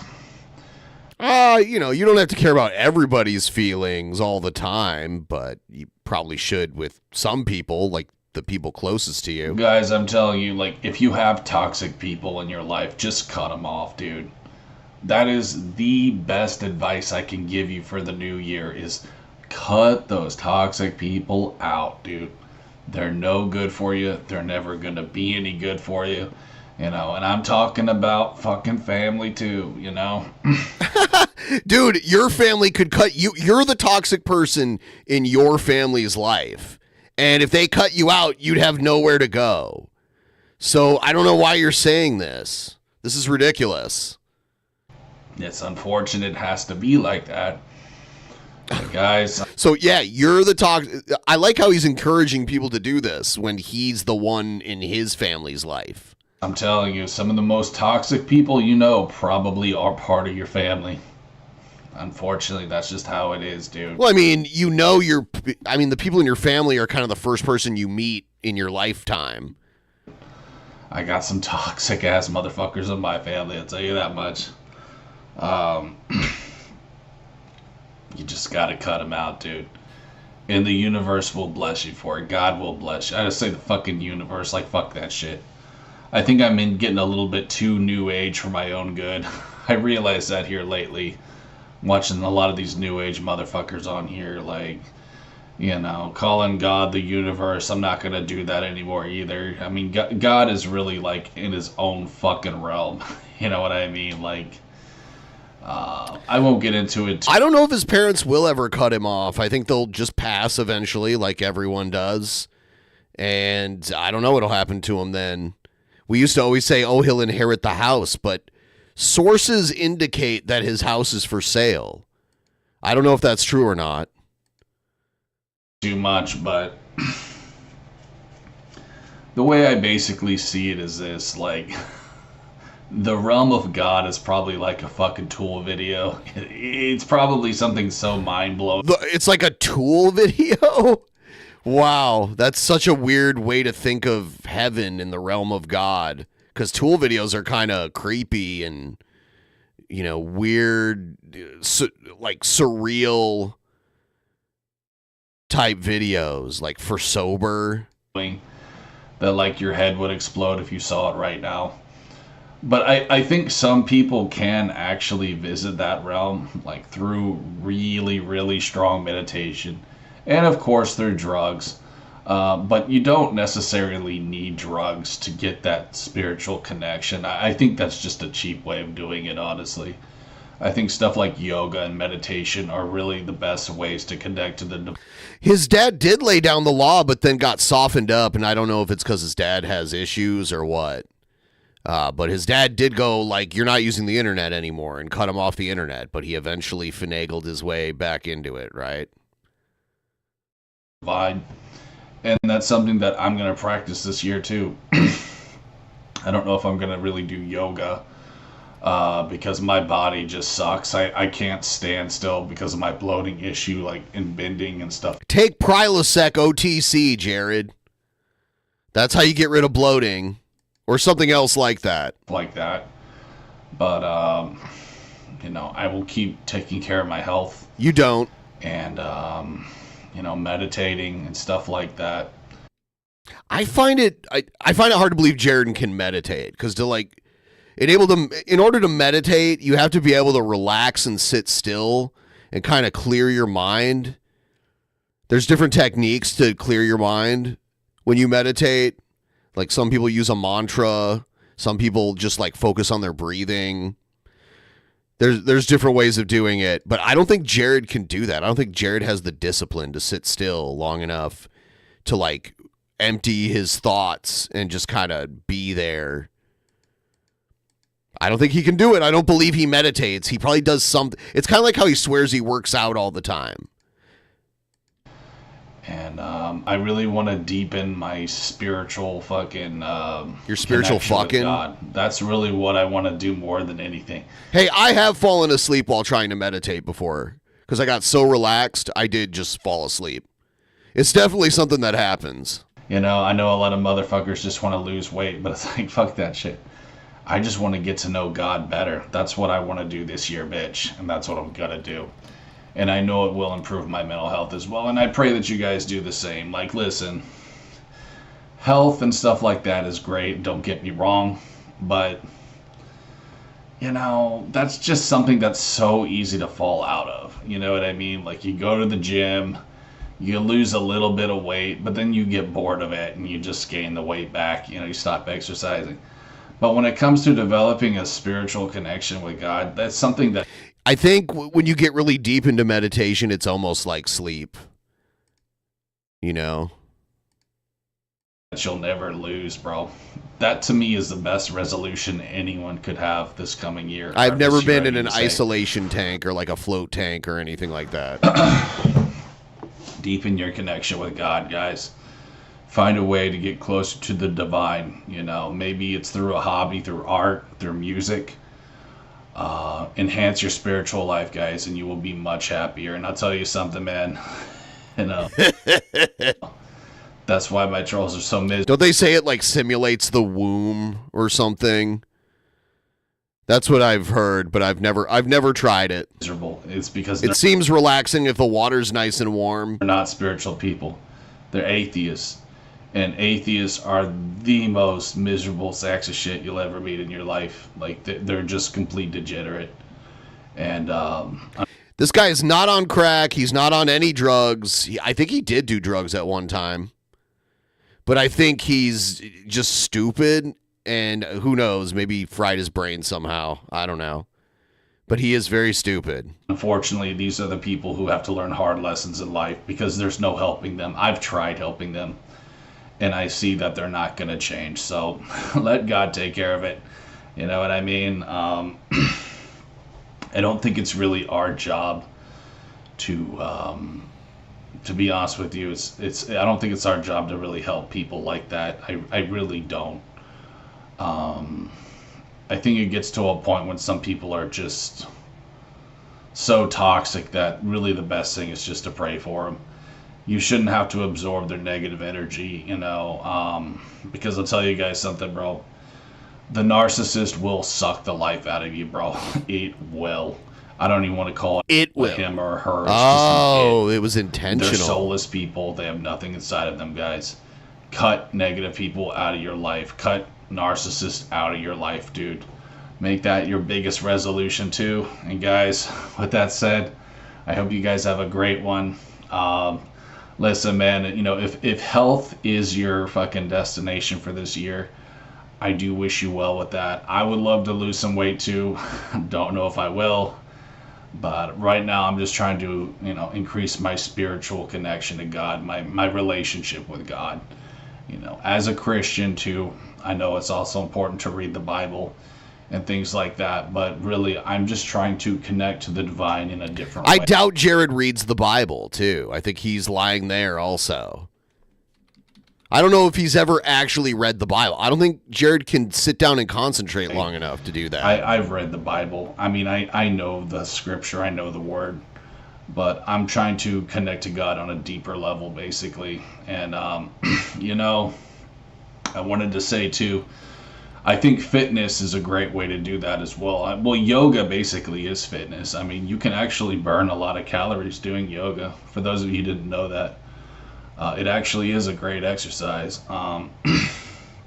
Especially like, I think there's, what is it, like sauna yoga, where you're like doing it in a heat room or something or whatever. I don't know if that's what it's called, but you know what I'm saying? Sweat yoga. That sounds like something I saw on the hub the other day. You know what I'm saying? Hold on a second. Oh, shit. Oh, God. Dude. Oh, Jared. No. Let's not get into the fart porn. That's the weird side of you. The weird side of Pornhub. I was gonna say YouTube, but I don't think there's much of that on there. Trust me, I checked. So, anyways, guys, thanks. He checked YouTube to see if there's fart videos on it. That's so weird. For watching. I'll see you on the next one. Peace and Happy New Year's.